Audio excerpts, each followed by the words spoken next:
सुतार sir mic सुरू करा तुमचा.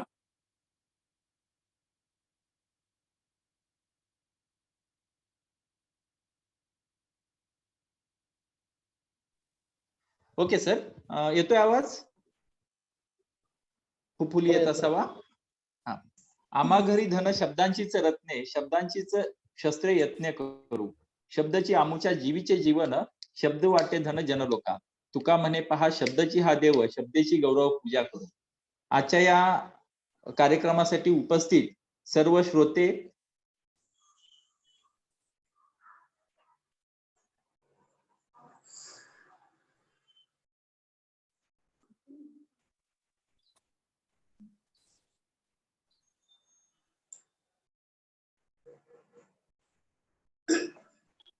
सर बंद झालं.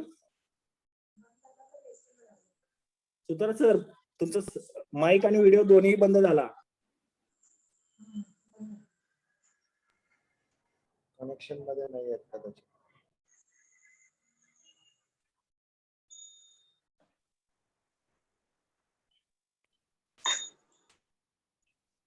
आमच्या समितीच्या सदस्या त्रिशला शहा आणि आशाले धनाले मॅडम यांना विनंती करतो की त्यांना गीत गायनानं आजच्या कार्यक्रमाची सुरुवात करावी. हॅलो, आवाज येतोय ना? हा येतोय म्हणा. व्हिडिओ दिसतोय? हो दिसतोय. ज्योतिषाला नाही कळलं कुणाचं भविष्य, ज्योतिषाला नाही कळलं कुणाचं भविष्य. मानवाच्या हातावरची पाहुणी रेष, मानवाच्या हातावरची पाहुणी रेष. ज्योतिषाला नाही कळलं कुणाचं भविष्य, ज्योतिषाला नाही कळलं कुणाचं भविष्य. याला युगाचा अभ्यास, युगाचा प्रवास, सर्वदा मी म्हणतो सांगे जन्मराज. सूर्यमालिका ही बनली जणू याची दास, ज्योतिषाला नाही कळलं कुणाचं भविष्य, ज्योतिषाला नाही कळलं कुणाचं भविष्य. नानपणी थापा मारी बोलवी जनास, राहू केतू देखी म्हणतो पृथ्वीचाच वास. खरी कधी नाही सुटली दक्षिणेची आस, ज्योतिषाला नाही कळलं कुणाचं भविष्य, ज्योतिषाला नाही कळलं कुणाचं भविष्य. उद्याच्या दिसाची पडली आज नानारात, दुसऱ्या हाती लक्ष्मी रेषा आहे हा क्षणात. रोगी असी कैसा सांगे तयाचे आयुष्य, ज्योतिषाला नाही कळलं कुणाचं भविष्य, ज्योतिषाला नाही कळलं कुणाचं भविष्य. निसर्गाचे संकट भारी नाही याच प्रांत, कोरोनाच्या साथीची तर चाहूल नयास. पंचांगाच्या पायी झाला पेशव्यांचा नाश, ज्योतिषाला नाही कळलं कुणाचं भविष्य, ज्योतिषाला नाही कळलं कुणाचं भविष्य. मानवाच्या हातावरची पाहुणी रेष, मानवाच्या हातावरची पाहुणी रेष.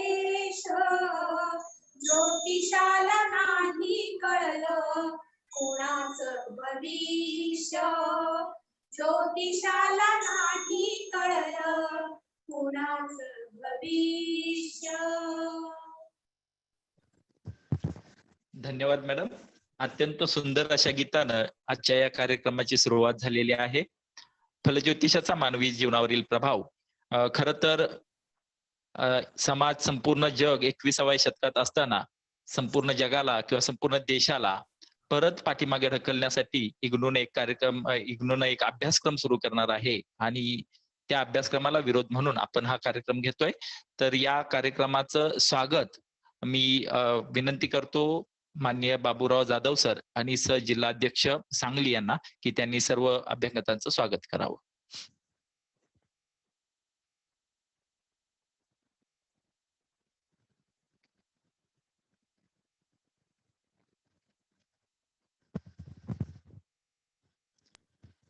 आदरणीय बाबूराव जाधव सर.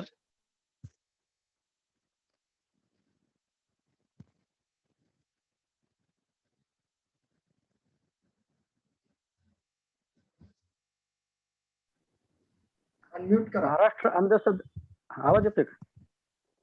आवाज हा येतोय का? येतोय सर, येतोय सर. महाराष्ट्र अंधश्रद्धा हा येस सर. महाराष्ट्र अंधश्रद्धा निर्मूलन समितीच्या फलज्योतिषी विरोधी प्रबोधन मोहिमेअंतर्गत राज्यस्तरीय ऑनलाईन व्याख्यानमालेमध्ये आपल्या सांगली आणि रायगड शाखेच्या वतीने जाहीर परिसंवादाचे आयोजन आपण केलेले आहे.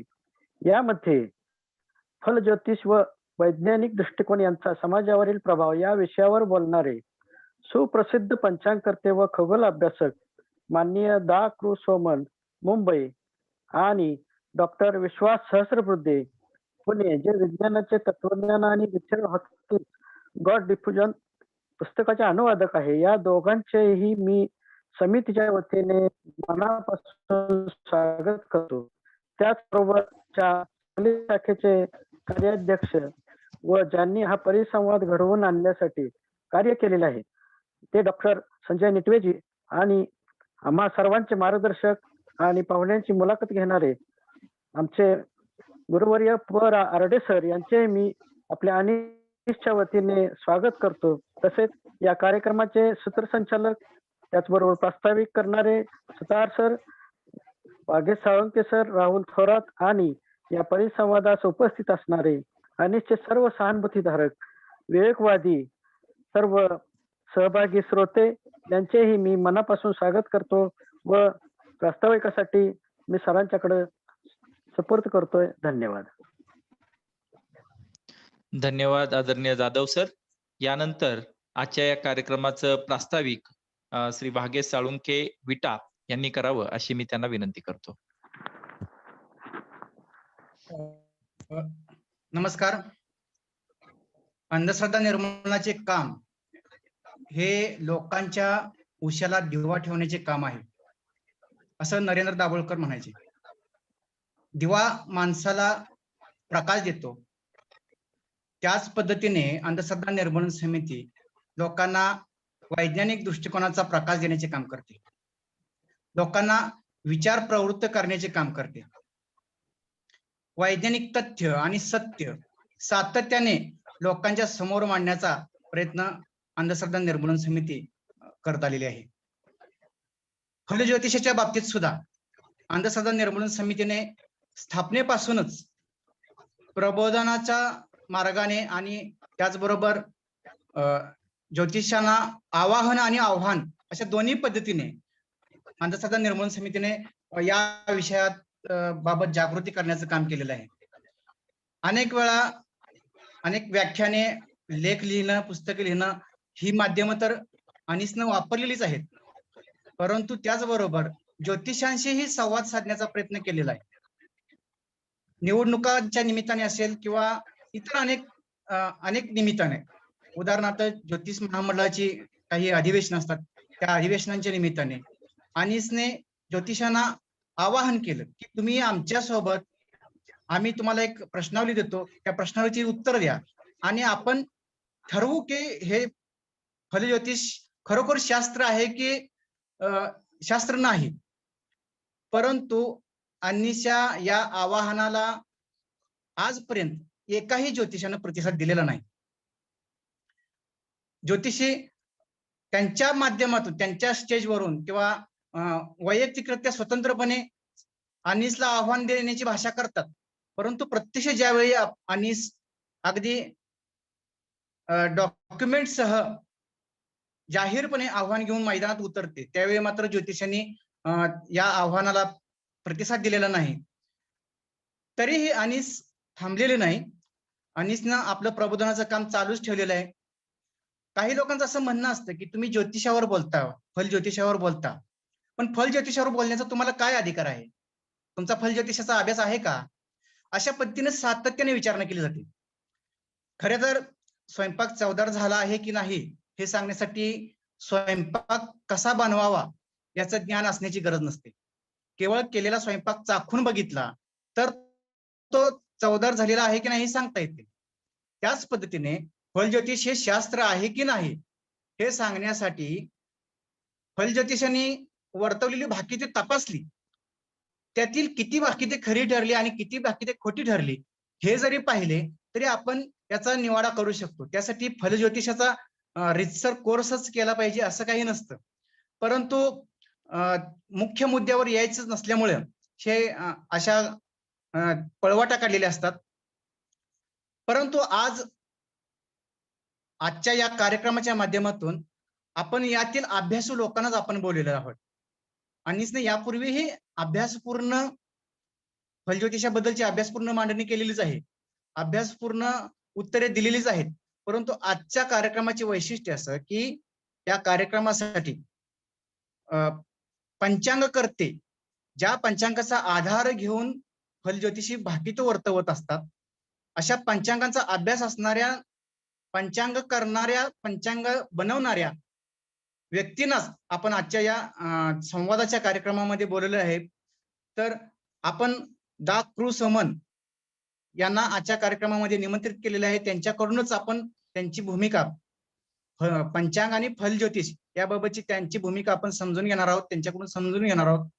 त्याचबरोबर वैज्ञानिक दृष्टिकोनातून फलज्योतिष कितपत सत्य आहे किंवा त्याच्यामध्ये शास्त्र म्हणण्या इतपत त्यामध्ये काय आहे अशी चर्चा करण्यासाठी आपल्यासोबत आहेत डॉक्टर विश्वास सहस्त्रबुद्धे.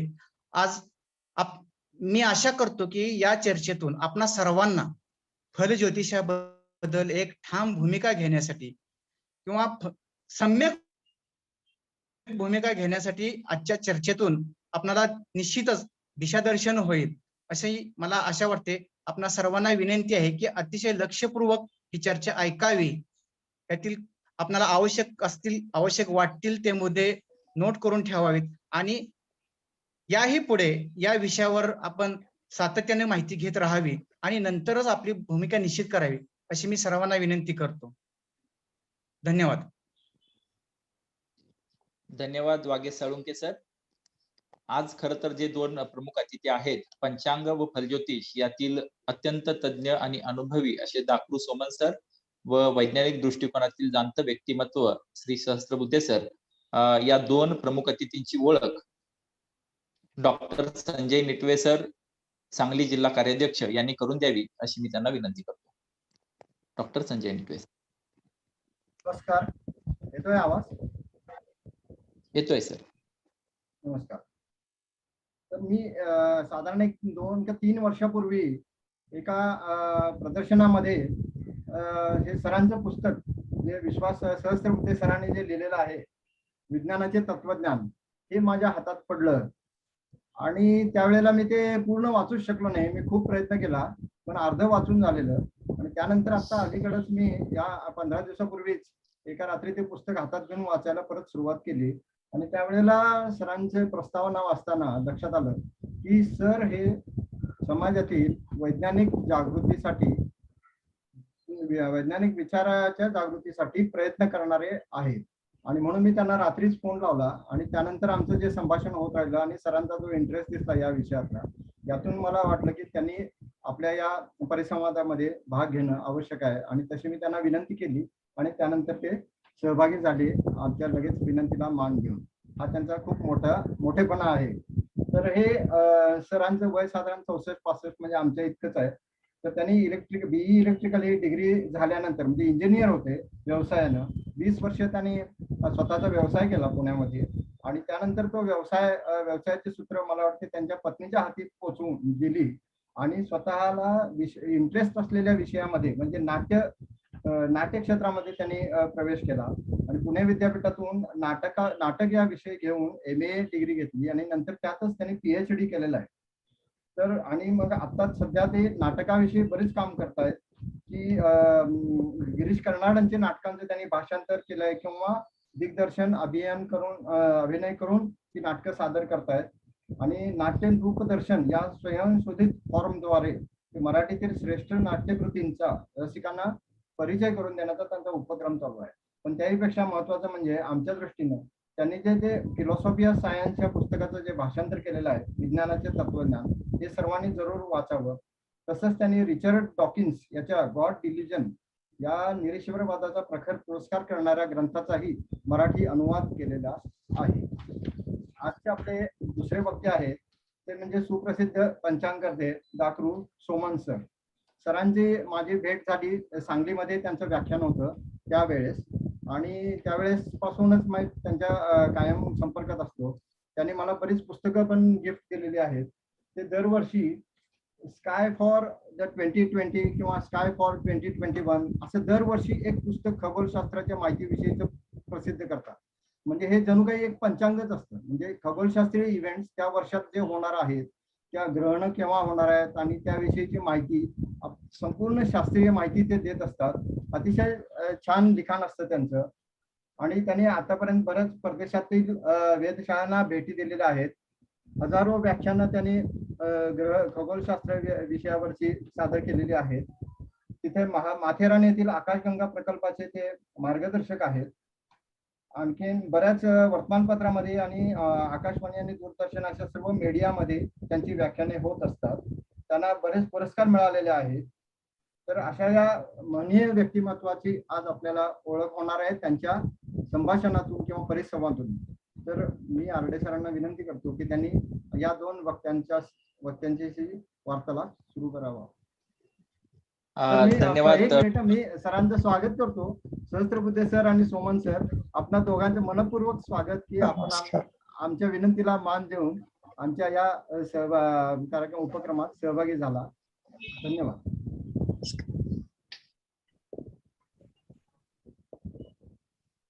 येस, धन्यवाद सर. खर तर एक वेगळा दृष्टिकोन आज आपल्याला या कार्यक्रमाच्या नंतर मिळणार आहे आणि हा वेगळा दृष्टिकोन ऐकून घेण्यासाठी, जाणून घेण्यासाठी आपण सर्वजण या ठिकाणी उपस्थित आहात. तर नमनाला घरीभर तेल न लावता मी आजच्या कार्यक्रमाची पुढील सूत्र, आजचे मुलाखतकार आरडे सर, सल्लागार, संपादक, अंधश्रद्धा निर्मूलन समितीचं वार्तापत्र जे आहे त्याचे संपादक आहेत सर, यांना विनंती करतो की त्यांनी पुढील सूत्र घ्यावे. Over to Arde sir. Hello Soman sir. नमस्कार.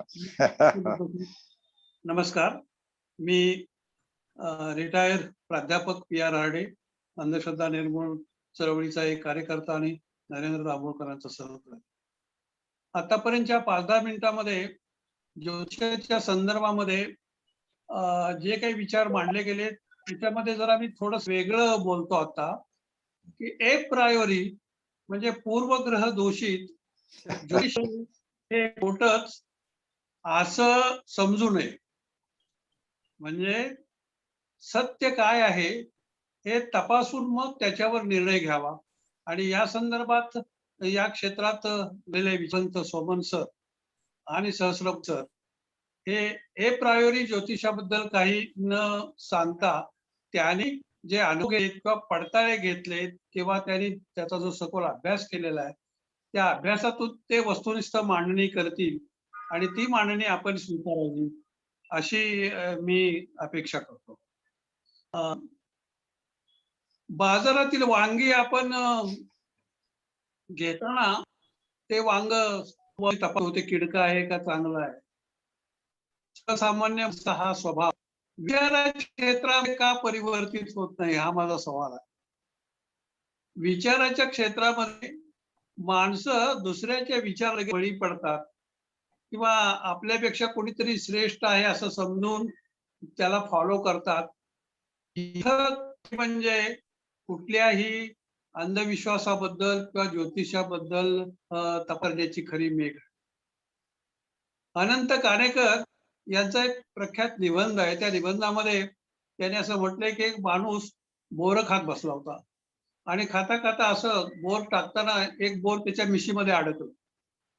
तेव्हा मिशीमध्ये अडकलेलं बोर तो इतका आळशी होता की शेजाऱ्याला हात म्हणाला, अहो रे आता माझ्या मिशीत अडकलेलं बोर काढून देता का प्लीज मला. माणसाच्या स्वभावाबद्दल आनंद काणेकरांनी जे म्हटलंय ना ते खरं. माणसाच्या पिढी बाजारामध्ये वांगी तपासतात तसं आपले विका तपासत नाही.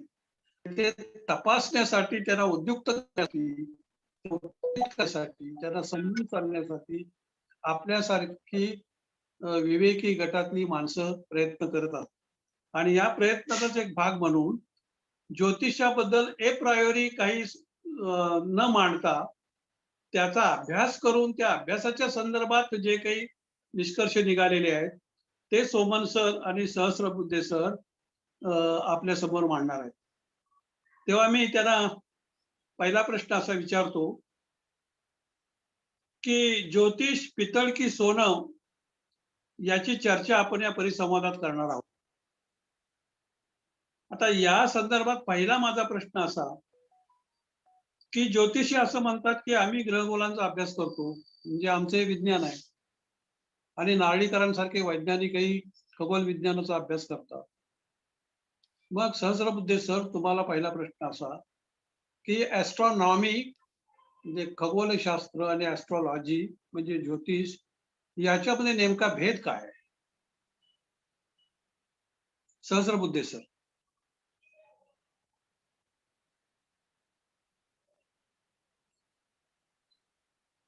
हॅलो. हा, ऐकू येते ना आता? Am I audible? Yes yes. आणि ऍस्ट्रॉनॉमी याच्यातला नेमका भेद काय? कारण ज्योतिषी म्हणतात आम्ही ग्रह ताऱ्यांचा अभ्यास करतो. बरोबर. नारळीकरांसारखे शास्त्रज्ञ म्हणतात की बरोबर. आम्ही खगोलाचा अभ्यास करतो. फरक काय? खगोलशास्त्र आपल्या सर्वांनाच माहिती आहे की मूलतः आकाशामध्ये असणाऱ्या गोष्टींचा अभ्यास करतं. पण हा अभ्यास खूप विविध पैलूंमध्ये केला जातो. ते पैलू म्हणजे असे की या आकाशस्थ गोष्टी म्हणजे ग्रह तारे त्याला सेलेस्टियल ऑब्जेक्ट्स असं आपण साधारणपणे म्हणतो.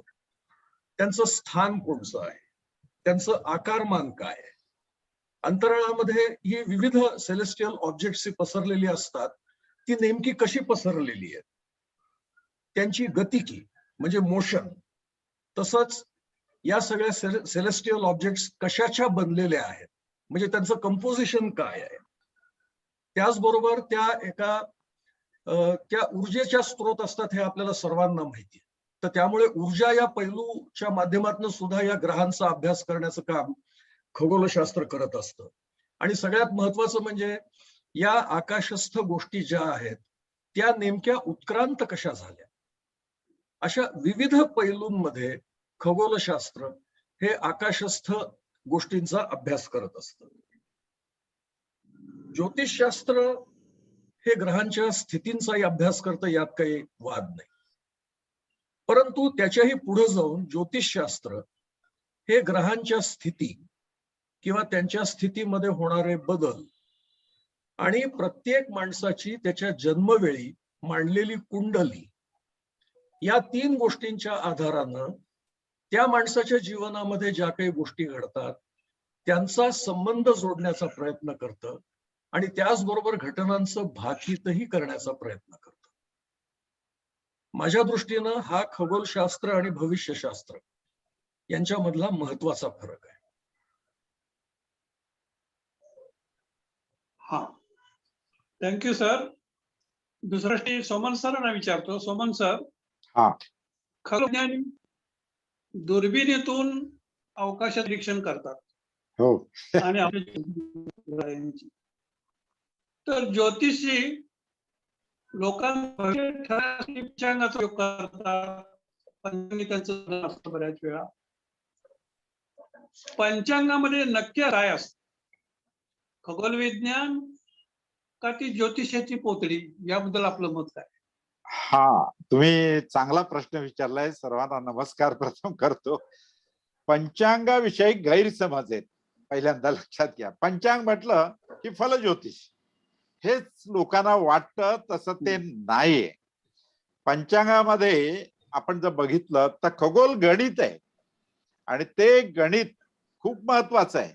हे विश्व किती प्रचंड आहे, म्हणजे सांगायचं तर आपण पृथ्वीवरती आहोत, पृथ्वी सूर्यमालेमध्ये, सूर्यमाला आपल्या आकाशगंगेमध्ये, आपल्या आकाशगंगेसारख्या अब्जावधी आकाशगंगा आहेत या अंतराळात. तर पंचांगामध्ये 5 गोष्टी असतात.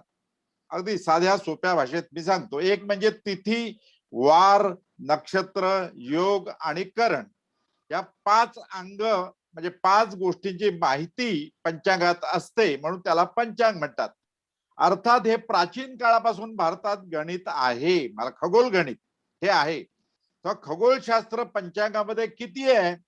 तर तिथी, साधी तिथी म्हटली की तिथी काढताना सूर्याचा मध्य, पृथ्वीचा मध्य आणि चंद्राचा मध्य याच्यामध्ये जो कोण येतो तो कोण 12 अंश झाला की एक तिथी. हे खगोल गणित आहे आणि गणितानं हे काढता येतं. आणखी सोप्या भाषेत सांगायचं झालं तर चंद्राची स्थिती, अमावास्येला चंद्र सूर्य एका रेषेत असतात आणि 12 अंश चंद्र सूर्यापासून दूर गेलो की एक तिथी होते. म्हणजे खगोलशास्त्र तिथीनुसार आपल्याला जर तिथी माहिती असेल तर आकाशात चंद्र कुठे हे माहित होतं. आणि इसवी सन पूर्व 1500 पासून, इसवी सन पूर्व 1500 म्हणजे किती हजार वर्षापासून भारतीयांना तिथीचं गणित खगोलशास्त्रीय दृष्ट्या माहित होतं. ही महत्वाची गोष्ट आहे. दुसरं पंचांगाचा अंग म्हणजे वार. आता पाश्चात्य लोकांमध्ये मध्यरात्रीला वार बदलतो. भारतीय पद्धतीप्रमाणे एका सूर्योदयापासून दुसऱ्या लगतच्या सूर्योदयापर्यंत वार असतो. हा फरक महत्वाचा आहे. नक्षत्र म्हणजे जे आकाश आहे 360 अंशांचं, ते 27 भागात विभागलेलं आहे, त्याला आपण नक्षत्र म्हणतो. आणि चंद्र ज्या नक्षत्रात असतो, बॅकग्राऊंड तारका त्या नक्षत्रांच्या, तेव्हा त्याला चंद्र नक्षत्र म्हणतात. सूर्य त्या नक्षत्राचं त्याला सूर्य नक्षत्र म्हणतात. आणि योग हे चंद्र आणि सूर्याचे भोग, त्याला योग म्हणतात. अर्थात एस्ट्रॉनॉमीच्या खगोलशास्त्र दृष्टीनं योग महत्वाचे नाहीत. आणि कर्ण म्हणजे अर्धी तिथी. आता हे जे गणित आहे हे गणित खगोलीय गणित आहे. पंचांगाचं गणित हे खगोल गणित आहे. आणि मी गेले 50 वर्ष पंचांगाचं खगोल गणित करतो आहे. त्यामुळे मला माहिती आहे की पंचांग म्हटलं की खगोलशास्त्र आहे, फलज्योतिषच आहे असं नाही. त्याचा उपयोग प्रत्येक जण वेगळ्या पद्धतीने करतो. पंचांग प्रसिद्ध झालं की पूजा करणारे ते मुहूर्त बघतात, पूजा त्या विधीसाठी बघतात. तसं फलज्योतिषी त्याचा वापर करत असतील, परंतु मूळ पंचांग म्हणजे आकाशाचा नकाशा. पंचांग म्हणजे आकाशाचं वेळापत्रक. त्याच्यामध्ये ग्रह, नक्षत्र, राशी प्रवेश दिलेला असतो, ग्रहांच्या युत्या दिलेल्या असतात, ग्रहणांची माहिती असते, किती अचूक असते. आता मी 2 मिनिटात तुम्हाला पंचांगाचा इतिहास सांगतो. हे पंचांग भारतामध्ये इसवी सन पूर्व 3000 वर्षापासून केलं जातं. त्याचा ग्रंथ वेदांग ज्योतिष खगोल गणिताचा ग्रंथ आहे, फल ज्योतिषाचा नव्हे. त्यानंतर सूर्य सिद्धांत ग्रंथावरून पंचांग करते खगोल गणित करायला लागले आणि पंचांगाचं खगोल गणित तयार करायला लागले, पंचांग तयार करायला लागले. त्यानंतर इसवी सन 1420 मध्ये पुन्हा गणित चुकायला लागलं. म्हणजे पंचांगाचं खगोल गणित आणि आकाशात प्रत्यक्ष ग्रहतारे यात बदल दिसला. आणि हा बदल आपल्याला माहिती आहे की नांदगाव म्हणून मुरुड जंजिराच्या तिथे गाव आहे, तिथे गणेश दैवज्ञ होऊन गेले. त्यांच्या लक्षात आला की आपण पंचांगात गणित जे देतो खगोल गणित म्हणून, तसं आकाशात दिसत नाही. त्यांच्या हे लक्षात आलं. मग त्यांनी वेध घेतले तिथून आणि सूर्य सिद्धांत ग्रंथाचं जे गणित होतं खगोल गणित, त्याच्यावरती संस्कार केले, त्या गणितामध्ये सुधारणा केली आणि त्यांनी ग्रंथ लिहिला खगोल गणिताचा. तो म्हणजे ग्रह लाघव इसवी सन 1424 मध्ये. प्राचीन काळी बघा, छत्रपती शिवाजी महाराजांच्या अगोदर खगोल गणिताचा ग्रंथ म्हणजे ग्रह लागव पुन्हा 1920 मध्ये फरक पडायला लागला. कारण आपल्याला माहिती आहे हे संपूर्ण चक्र जे आहे विश्वाचं हे गणित त्या नियमाने चालतं आणि त्यामुळे त्याच्यात बदल व्हायला लागला. आणि 1920 साली हा बदल लोकमान्य टिळकांच्या लक्षात आला.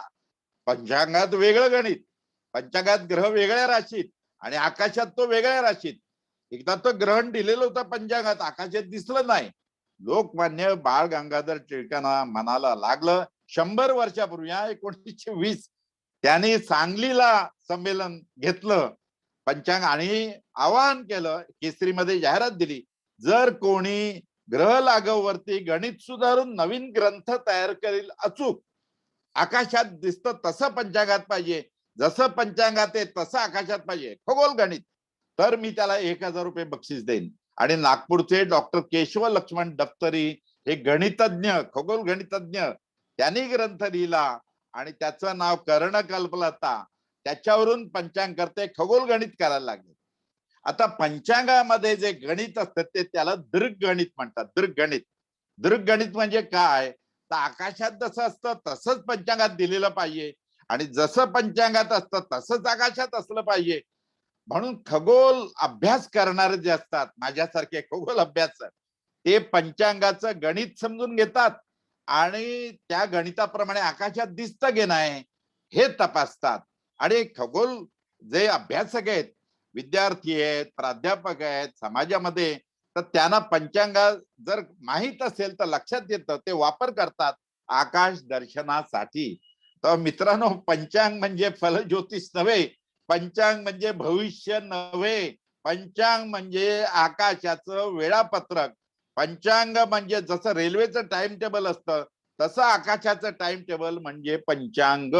आता पंचांगातल्या गोष्टी सध्या कॅलेंडरच्या फॉर्म मध्ये असतात, म्हणजे ते तारीख इंग्रजी आणि त्याच्यामध्ये पंचांगातल्या गोष्टी. तर कॅलेंडर वरून सुद्धा आकाश बघता येतं आपल्याला, कारण त्यात दिलेलं असतात कुठला ग्रह कुठे दिसेल, कुठल्या राशीत दिसेल. आता त्याचे माणसावर काय परिणाम होतील यासाठी हे पंचांग नाहीये, हे फलज्योतिषी पाहतात. पंचांग करता हा खगोल गणितज्ञ असावा लागतो आणि केवळ खगोल गणित नव्हे तर त्यांनी केलेलं गणित आकाशात दिसलं पाहिजे. आता तुम्ही बघाल, आम्ही पंचांगात जे ग्रहणाचा वेळ लिहितो आकाशात दिसतं की नाही ग्रहण त्यावेळी. आता हे भारतीय गणित आहे, खगोल गणित आहे आणि हेच गणित इसवी सन पूर्व 1500 पासून 3000 वर्षापासून भारतात तयार होते. प्रत्येक भारतीयाला अभिमान वाटला पाहिजे की पंचांग प्राचीन कालापासून आहे. म्हणून खगोलशास्त्राचं संशोधन प्राचीन कालापासून आर्यभट्ट, वराहमिहिर, भास्कराचार्य यांनी केलेलं आहे. खगोल गणित तर एका वाक्यात सांगायचं तर पंचांग म्हणजे खगोल गणिताचा ग्रंथ, आकाशाचं वेळापत्रक. तुमच्या सखोल अभ्यासातून पंचांगाबद्दल एक नवी दृष्टी आमच्या श्रोत्याला मिळणार याबद्दल मला काही शंका नाही. पंचांग म्हणजे खगोलाचा नकाशा, तो मानवी भवितव्याचा रोडमॅप नव्हे असं या तुमच्या बोलण्यातून माझ्या लक्षात आलंय. पण अजूनही मोठ्या प्रमाणात मंडळी या ज्योतिषाच्या संदर्भामध्ये समाजावर प्रभाव गाजवतात. शरद उपाध्यांचा राशीचक्र हा कार्यक्रम मी 2-3 वेळा पाहिला. त्याच्यात सासू सुनेच्या भांडणाचं कारण म्हणजे त्यांच्या राशी आणि कुंडली. हे काय भानगड आहे, सासू आणि सुनेचं पटत नाही कारण त्यांची एकीची रास कुठेतरी वृश्चिक असते तर दुसरीची काहीतरी फालतू दुसरी असते, त्याच्यामुळे त्यांच्यात भांडण लागतं. कुंडली ज्योतिष, अंक ज्योतिष, हस्तरेषावरून ज्योतिष हे बाकीचं राहू द्यात, परंतु कुंडलीवरून माझं भवितव्य कसं काय ठरवलं? कुंडली म्हणजे नक्की काय सांगा. हा, अतिशय चांगला प्रश्न तुम्ही विचारलाय. सामान्य माणसाला पण हा प्रश्न आहे. कुंडली म्हटलं की त्याचं भविष्य. कुंडली म्हणजे काय ते सांगतो. माणूस ज्यावेळी जन्मतो त्यावेळी आकाशात ग्रहस्थिती कुठे असेल, म्हणजे जन्माच्या वेळी आकाशात असलेली ग्रहस्थिती म्हणजे कुंडली, आकाशाचा नकाशा म्हणजे कुंडली. आता काय आहे, 360 अंश हे आकाश आहे संपूर्ण बघितलं तर. त्या 12 भागात विभागणी केली आहे. म्हणजे 30 अंश आलेले आहेत आणि त्यांना नावं दिली आहेत मेष, वृषभ, मिथुन, कर्क, सिंह वगैरे. तर कुंडली जी आपण पाहतो ती कुंडली भविष्यासाठी नाहीये. तर कुंडली नुसती बघितली, आत्ता आपण कुंडली बघितली आत्ताच्या वेळची, तर पश्चिम आकाशात सूर्य असणार आहे. गुरु कुठे आहे, शनी कुठे आहे, आकाशात मंगळ कुठे आहे, हे आत्ताची कुंडली मांडली तर कळत आहे. तर कुंडली म्हणजे फलज्योतिष नव्हे, कुंडली म्हणजे भविष्य नव्हे, कुंडली म्हणजे त्यावेळचा आकाशाचा नकाशा, असं खगोलीय दृष्टिकोनातून मी सांगतोय.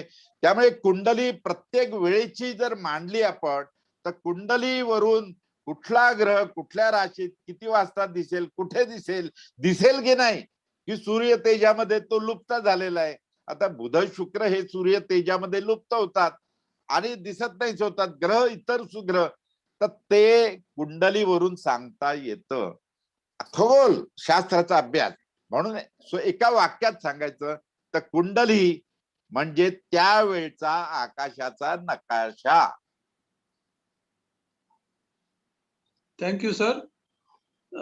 सहस्रबुद्धे सर, याच प्रश्नांच्या बाबतीत मी तुम्हाला असं विचारतो की कुंडलीवरून माणसाचं जे भवितव्य रेखाटलं जातं ज्योतिषाकडून, त्याचे बरेचसे बॅड इफेक्ट्स आपल्याला समाजामध्ये दिसतात. उदाहरणार्थ पुण्यामध्येच 2-3 वर्षापूर्वी एका इलेक्ट्रिक कॉन्ट्रॅक्टरनं शनी आणि मंगळ यांची युती आपल्या कुंडलीत होते आहे, त्यामुळे तो निराश झाला आणि त्यानं आपल्या कुटुंबाला गोळ्या दिल्या झोपेच्या आणि स्वतःही झोपेच्या गोळ्या घेऊन आपलं आयुष्य संपवलं. तर कुंडलीतून आपलं भविष्य मांडणारे हे जे प्रकार आहेत, या प्रकाराच्या संदर्भात माणसाच्या भवितव्याबद्दल कुंडलीतून काढले येणारे निष्कर्ष असतात. या निष्कर्षाच्या बाबतीत आपल्याला आपलं सत्य काही सांगता येईल का, की या बाबतीमध्ये काय आपण म्हणू शकू याबद्दल आपण? सहस्रबुद्धे सर.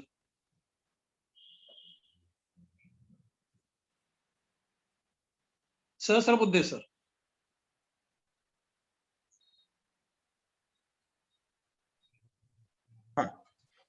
आत्ताच सुमन सरांनी आपल्या समोर कुंडली ही संकल्पना अगदी सोप्या भाषेमध्ये समजावून सांगितलेली आहे आणि त्यांनीच म्हटल्याप्रमाणे हे अगदी खगोलशास्त्राशी सुसंगत आहे. परंतु त्याच्यामध्ये नंतर ज्या गोष्टी किंवा नंतर जी गृहीतकं येतात ती मात्र पटण्यासारखी नसतात. उदाहरणार्थ, आपल्याला वरती दिसणाऱ्या आकाशाचे जे आपण 12 भाग केलेले असतात त्यांना स्थान असं म्हणतात. पहिली गोष्ट मी स्पष्ट करू इच्छितो की मी या गोष्टीचा अभ्यासक नाहीये, पण मी एक कुतूहल म्हणून काही वेळेला काही पुस्तकं वाचून मी या गोष्टी समजून घ्यायचा प्रयत्न केलेला आहे. त्यामुळे जर का माझ्या बोलण्यामध्ये काही चूक झाली तर सोमन सर कृपया आपण मला म्हणजे मार्गदर्शन करा. तर गृहीतक असं आहे की या 12 स्थानांना माणसाच्या आयुष्यातल्या विविध पैलूंशी निगडित करण्यात आलेलं आहे. उदाहरणार्थ, स्थान क्रमांक 1 हे रूप, डोकं, व्यक्तिमत्व, शरीर यांच्याबद्दल प्रभाव पाडतं. स्थान क्रमांक 2 धन, कुटुंब, उजवा डोळा, वाणी इत्यादी, आणि अशीच प्रत्येक स्थानाची वर्णन या शास्त्रामध्ये केलेली असतात. आता माझ्यासारख्या सामान्य माणसाला असा प्रश्न पडतो की जर का पहिल्या स्थानामध्ये डोकं आलेलं असेल तर मग दुसऱ्या स्थानामध्ये उजवा डोळा आणि वाणी, की हे दोन्ही आपल्या डोक्यामध्ये स्थित आहेत, तर ही दुसऱ्या स्थानाला गेली आणि सगळं डोकं पहिल्या स्थानाला गेलं, हे कसं म्हणजे समजून घ्यायचं हे मला समजत नाही. थोडक्यात प्रत्येक स्थानाचा माणसाच्या आयुष्याच्या किंवा अस्तित्वाच्या कुठल्या ना कुठल्या तरी पैलूशी एक त्यांनी संबंध जोडलेला आहे. त्याला नेमका आधार काय हे कळण्यास काहीही मार्ग नाही, हे कुठेही स्पष्ट केलेलं दिसून येत नाही. अजून एक त्याच्यामधला मुद्दा असा आहे की रास ही संकल्पना आता सरांनी आपल्या पुढे स्पष्ट केलेली आहे. त्या प्रत्येक राशीला त्यांनी ग्रहाची मालकी असा एक संकल्पना तिथे मांडली. म्हणजे असं बघा, राशी 12 असतात, ग्रह असतात ते सोमवार ते रविवार म्हणजे 7. आता त्याच्यामध्ये राहू केतू एक असतात आणि त्याच्यानंतर खरं म्हणजे हर्षल, नेपच्यून, प्लुटो हे अनुक्रमे 1741, 1846 आणि 1930 या साली शोधले गेलेले आहेत. म्हणजे तुलनेने हे अगदी अलीकडचे ग्रह आहेत, परंतु हे आपल्या सूर्यमालेचाच एक भाग आहे. तर त्यामुळे आता 12 राशींची आणि 7 ग्रहांची कशी काय जोड लावायची, तर त्याकरता यांनी असं केलं की एका राशीला म्हणजे सिंहेला सूर्य हा अधिपती दिला, कर्केला चंद्र हा अधिपती दिला, बाकी मंगळ ते शनी हे प्रत्येकी 5 ग्रह 2-2 राशींचे अधिपती म्हटले. म्हणजे 5 दुनी 10 आणि हे दोघांना 1-1 म्हणजे 10 आणि 2 12 असा त्यांनी मेळ याच्यामध्ये घातला. परंतु नंतर जे हे नेपच्यून किंवा हर्षल, नेपच्यून आणि प्लुटो या ग्रहांचा जो शोध लागला, त्यांचा मात्र अधिपती या संकल्पनेमध्ये समावेश केला गेलेला नाही. अशा ज्या काही गोष्टी असतात त्या म्हणजे समजत नाही की या गोष्टींवरती कसा विश्वास ठेवायचा. इतकंच नाही तर ग्रह, राशी आणि स्थान आणि नक्षत्र यांना स्वभाव आणि गुणधर्म असतात. आता हे स्वभाव आणि गुणावगुण मानवी स्वभाव आणि गुणावगुणांसारखे आहेत. म्हणजे अमुक कोणी तापट आहे वगैरे वगैरे वगैरे. नंतर पत्रिकेतलं कुठलं स्थान कशाशी निगडित आहे याच्याशीही वर्णन केलेलं मी तुम्हाला सांगितलंच. नंतर ग्रहांना म्हणे दृष्टी असते, कुठली दृष्टी शुभ तर कुठली दृष्टी अशुभ. इतकंच काय, ग्रह एकमेकांच्या सापेक्ष म्हणजे with respect to each other दिल्या घटकेला कुठे असतात याचाही म्हणे माणसाच्या आयुष्यामध्ये घडणाऱ्या घटनांवरती परिणाम होतो. अगदी सौम्य शब्दात सांगायचं तर मित्रांनो, यातलं काहीही पटण्यासारखं नाही. थँक्स. Thank you sir. ग्रहांच्या संदर्भात, राशींच्या संदर्भात ज्योतिषी जे मुद्दे मांडतात ते सुसंगत नसतात. तो एक बादरायणी संबंध असतो असं तुमच्या बोलण्यातून सूचित झालेलं आहे. या सर्वांमध्ये युती नावाचा प्रकार ज्योतिषी सांगतात की 2 ग्रहांची युती झाली आणि इकडे पृथ्वीवर घोटाळा झाला. म्हणजे राजकारणातली युती आपण समजू शकतो, युती होते, मोडते, पुन्हा नवीन युती तयार होते. पण ग्रह युती करतात आणि मानवी समाजावर, व्यक्तीवर, समाजावर, देशावर परिणाम करतात असं ज्योतिषी सांगतात. ही युती बादरायणी कशी, याबद्दल जरा सोमन सर आम्हाला स्पष्ट करून सांगाल का? युती म्हणजे ते अगदी एकमेकाला चिकटतात की एकमेकापासून लांब असतात, किती किलोमीटर, हजारो किलोमीटर, आणि त्यांचा कसा परिणाम होतो समाजावर आणि मानवावर? हा बादरायणी संबंध कसा काय ज्योतिषांनी निर्माण केला, जरा स्पष्ट कराल का सर, सोमन सर?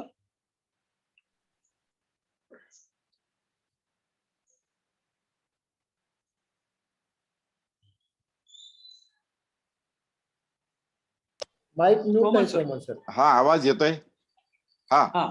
आकाशामध्ये 2 ग्रह जेव्हा जवळजवळ आलेले दिसतात हा, दिसतात असतात हा. नाहीत, जवळ आलेले दिसतात पृथ्वीवरून पाहताना, तेव्हा युती झाली असं आपण समजतो, म्हणतो.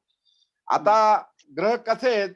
सूर्यापासून जर ग्रह बघितले तर पहिला बुध, शुक्र, पृथ्वी, मंगळ, गुरु, शनी, युरेनस, नेपच्यून, प्लुटो. आता प्लुटो ग्रहमालेत धरला जात नाही, सूर्यमालेच्या बाहेर आहे, कारण तो नियम पाळत नाही. आता हे ग्रह आहेत, हे ग्रह जवळजवळ आलेले दिसतात असत नाहीत. पहिली गोष्ट म्हणजे मी सांगतो मित्रांनो, ग्रहांचे माणसाच्या जीवनावर परिणाम होतात असं का वाटलं, तर मनुष्य जीवनामध्ये 2 अधिक 2 बरोबर 4 उत्तर येत नाही. 2 बरोबर 2 अधिक 3 असं उत्तर येतं. मग 1 गेला कुठे? किंवा 2 अधिक 2 बरोबर 5 उत्तर येतं, तेव्हा मग 1 आला कुठून? असा सामान्य माणसाला त्या काळात प्रश्न पडला. आणि प्लॅनेट्स म्हणजे भटकतात कोण? कारण ते भटकतात म्हणून आपण भटकतो, आपलं जीवन भटकतं, अशी एक त्या काळामध्ये कल्पना आली. आता आकाशामध्ये ग्रह वेगवेगळ्या ठिकाणी असतात, वेगवेगळ्या ठिकाणी 360 अंश, परंतु 2 ग्रह जवळ आलेले जेव्हा दिसतात तेव्हा वाटतं माणसाला की काहीतरी होणार. आता ही हाही एक श्रद्धा, अंधश्रद्धा म्हणा, काही म्हणा, पण ही गैरसमजूत आहे. 2 ग्रह जवळ आले एकमेकावर ते आपटत नाहीत, कारण त्यांच्यामध्ये अंतर भरपूर असतं. तसंच ते वेगवेगळ्या ठिकाणी असतात. म्हणून मी नेहमी सांगत असतो, आकाशातील ग्रहांपेक्षा माणसाच्या मनात जे ग्रह आहेत ना, आग्रह, विग्रह, दुराग्रह, संग्रह ग्रह, पूर्वग्रह, अनुग्रह, हे ग्रह जास्त परिणाम करतात. तो वरती युती झाली म्हणून घाबरायचं कारण नाही. खालची युती डेंजरस आहे वरच्या युतीपेक्षा. आणि खालच्या युती जी होते ना, तिचे डायरेक्ट परिणाम होऊ शकतात आपल्यावरती, पण वरच्या युतीचे काही परिणाम होत नाहीत.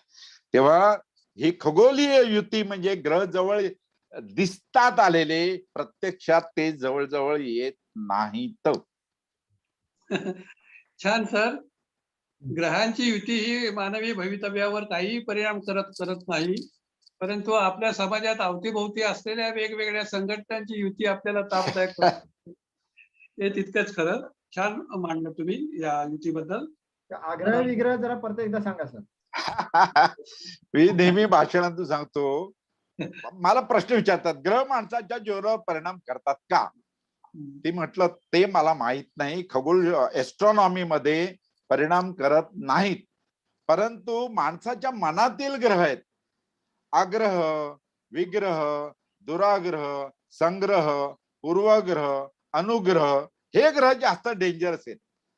आपली पत्नी आपल्यावर जास्त परिणाम करते, आपण आपल्या पत्नीवर परिणाम करतो, आपला नोकर आपल्यावर परिणाम करतो, आपला बॉस आपल्यावर परिणाम करतो. शनी कुठे आहे आकाशात? गुरु कुठे आहे आकाशात? किती अंतरावरती आहे? त्याचे किरण येऊन आपल्यावरती परिणाम. आणि परिणाम म्हणजे काय? लग्न जमणं न जमणं, मूल होणं की न होणं, नोकरी मिळणं की न मिळणं. खरं सांगू का, जीवन हे आपणच घडवत असतो. 99.9% जीवन हे माणूस घडवत असतो. आपण समाजामध्ये बघतो, पैसा नसताना माणूस दुःखी असतो, पण पैसा ज्यांच्याकडे भरपूर आहे ते काय सुखी आहेत का? मला सांगा. शेवटी मन आहे. तेव्हा आपण वैज्ञानिक दृष्टिकोन का पाहिजे? तर कार्य कारण भाव, नियमांवरती विश्वास पाहिजे. आणि वैज्ञानिक दृष्टिकोन असला की आपण आनंदाने जगू शकतो. काय होतं माहितीये का? एका सोप्या भाषेत सांगतो, निर्भय पाहिजे, निर्भय. आपण ग्रहांना घाबरायचं, याला घाबरायचं, त्याला घाबरायचं, आणि आपलं जीवन आपणच उद्ध्वस्त करतो. आपलं मन जर पवित्र असेल, साफ असेल, तर आपण कुणालाही घाबरत नाही. सुख येणं न येणं आपल्या हातात नाही, पण सुखी व्हायचंय की नाही हे आपल्या हातात आहे. करोडो रुपये असलेली माणसं किती दुःखी आहेत आपण रोज बघतो, वर्तमानपत्रात वाचतो, टीव्ही वरती वाचतो. आणि गरीब झोपडीपट्टीमध्ये राहणारी माणसं किती समाधानी असतात. तेव्हा पैशानं सुख विकत मिळत नाही, आपल्यावरती आहे. आपलं मन पाहिजे. म्हणून आग्रह, निग्रह, सत्य, अनुग्रह. आता संग्रह जास्त आला की व्यसन तयार होतात, आग्रह जास्त केला की तब्येत बिघडते. तेव्हा हे ग्रह जास्त डेंजरस आहेत. तेव्हा मला हे सांगायचं आहे की पंचांग म्हणजे खगोलाचा नकाशा, आकाशाचा नकाशा, आणि त्याचा पंचांगाचा उपयोग कसा करायचा ते प्रत्येकाच्या मनावरती आहे. तेव्हा ग्रहांना घाबरू नका, युतीला घाबरू नका, आपल्याला स्वतःला घाबरा. आणि निर्भयता जेवढी असेल ना आपल्याकडे, घाबरायचं कारण नाही. आपण जर भयभीत होतो ना, त्यामुळे आपल्यावर संकट येतात आणि आपला गैरफायदा लोक करून घेतात. आपल्या लक्षात येईल, आपल्याला लुबाडतात अक्षरशः. आपण भीती आपल्या मनात असेल तर निर्भय व्हायचं असेल तर वैज्ञानिक दृष्टिकोन पाहिजे. Thank you sir. मनातले ग्रह काढून टाकले पाहिजे, परंतु हे मनातले ग्रह हेरून ज्योतिषी वेगवेगळे प्रकार समाजामध्ये राबवत असतात. सहस्रबुद्धे सर, तुम्हाला मी असा प्रश्न विचारतो की ज्योतिषी हे ज्ञान कुठून पैदा करतात? त्यांचं शिक्षण ते कुठून प्राप्त करतात? त्यांचे काही विद्यापीठ कोर्सेस आहेत का? आणि त्यांचा असा काही अभ्यासक्रम ठरलेला आहे का? याबद्दल तुम्ही आम्हाला सांगा.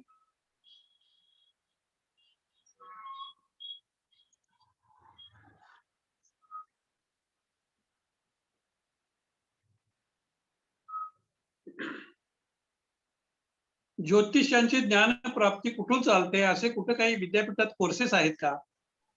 आणि त्यांचा अभ्यासक्रम काय असतो? सॉरी, मी आता अनम्यूट केलेलं नव्हतं. आता ऐकू येते मला वाटतं ना? हा, परत सांगू काय? नाही नाही, मला आपलं बोलणं ऐकू आलं. मी म्यूट होतो, त्यामुळे माझं पहिलं वाक्य कदाचित ऐकू आलं नसेल. मी परत बोलतो. ठीक. तुम्ही विचारलं त्याप्रमाणे, येस, आपल्या भारतामध्ये ज्योतिष हा विषय विद्यापीठांच्या अभ्यासक्रमामध्ये संलग्न केल्याची अनेक उदाहरणं आहेत. आजच्या आपल्या वेबिनारचं निमित्त जे आहे, इग्नू मध्ये ज्योतिष या विषयाचा समावेश केला त्याबद्दल, तर तिथल्या अभ्यासक्रमाबद्दल मी तुम्हाला थोडीशी माहिती देतो. Master of arts into bracket ज्योतिष असं या पदवी अशी ही पदवी लिहिली जाते. त्याचा त्या विद्यापीठाच्या कोड नंबर मध्ये MAJY असा कोड आहे आणि त्याचा समावेश स्कूल ऑफ ह्युमॅनिटीज या विद्याशाखेमध्ये केलेला आहे. साधारणपणे 2 वर्षाचा कालावधी आहे. माध्यम हिंदी आहे आणि त्याच्यामध्ये डिस्क्रिप्शन मधली 1-2च ओळी मी तुम्हाला वाचून दाखवतो. हिंदीमध्ये स्नातकोत्तर कला उपाधि ज्योतिष कार्यक्रम का उद्देश्य विद्यार्थियों को भारतीय प्राच्य विद्या के अंतर्गत काल ज्ञान, ग्रह गति, सूर्य ग्रहण, चंद्र ग्रहण से लेकर भारतीय ऋषियों के मतों के आधार पर अंतरिक्ष में होने वाली घटनाओं के साथ मानव मात्र के व्यावहारिक जीवन का संचालन किस प्रकार होता है, इन तथ्यों का प्रामाणिक और विस्तृत ज्ञान प्रदान करता है. म्हणजे शेवटी पुन्हा मुद्दा तोच आला की आकाशस्थ ग्रहांच्या स्थितीवरनं माणसाच्या आयुष्यामध्ये जे काही घडतं त्याचा कसा संबंध आहे हे आपल्या प्राचीन ऋषी मुनींनी ज्या पद्धतीने सांगितलेलं आहे त्याचा आधार घेऊन या कोर्समध्ये तुम्हाला हा विषय शिकवला जाईल. आपणच विचार करा त्यांचा हा दावा कितपत पटण्याजोगा आहे किंवा नाही. अजून एक त्या डिस्क्रिप्शन मधलं मी तुम्हाला वाक्य सांगतो. इस प्रकार के अध्ययन से विद्यार्थी समाज के सरोकार में रहकर अपनी विद्या से स्वयं लाभान्वित रहते हुए सभी के हितचिंतन संलग्न रहेंगे. मराठीमध्ये म्हणजे या कोर्समुळे तुमचा तो फायदा होईलच, पण तुम्ही इतरांचाही फायदा करून देणार आहात.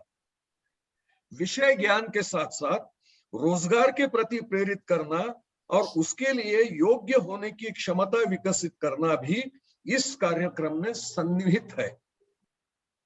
म्हणजे हा कोर्स केल्यामुळे तुम्हाला रोजगाराच्या संधी उपलब्ध होतील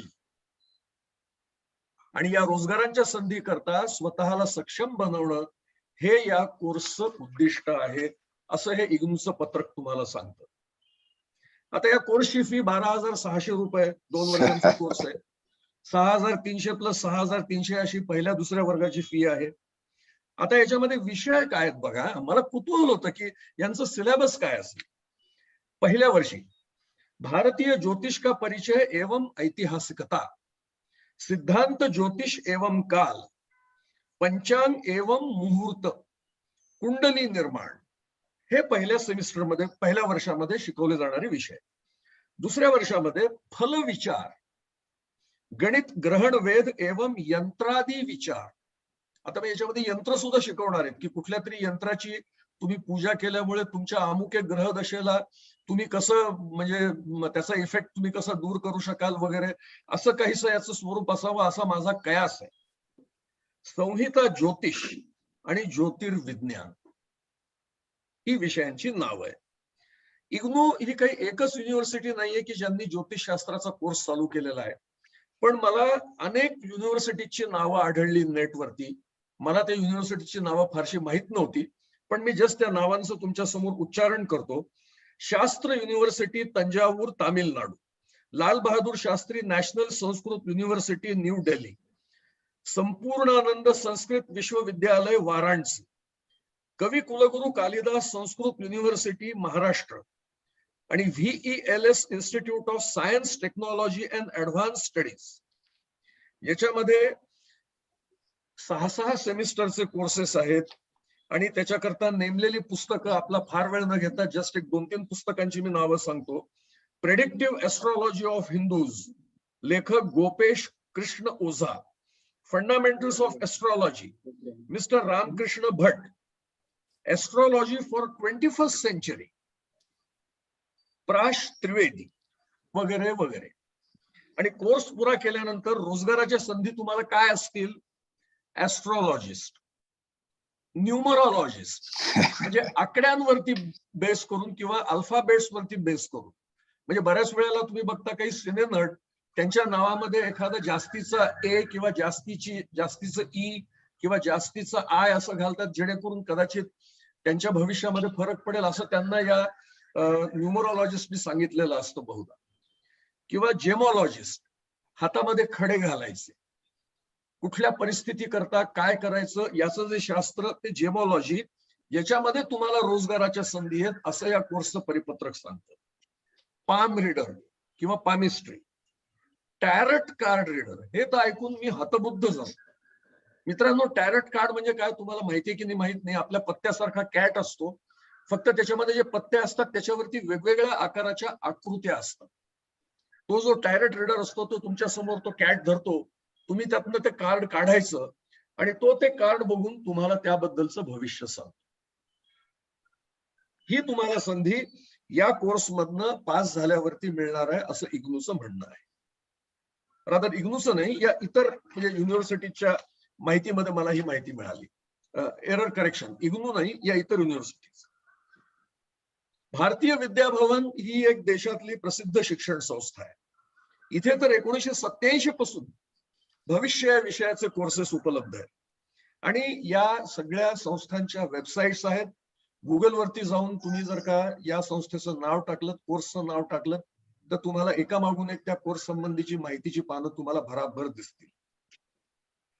याचाच अर्थ काय मित्रांनो, की भविष्यशास्त्र या विषयाला मार्केट आहे.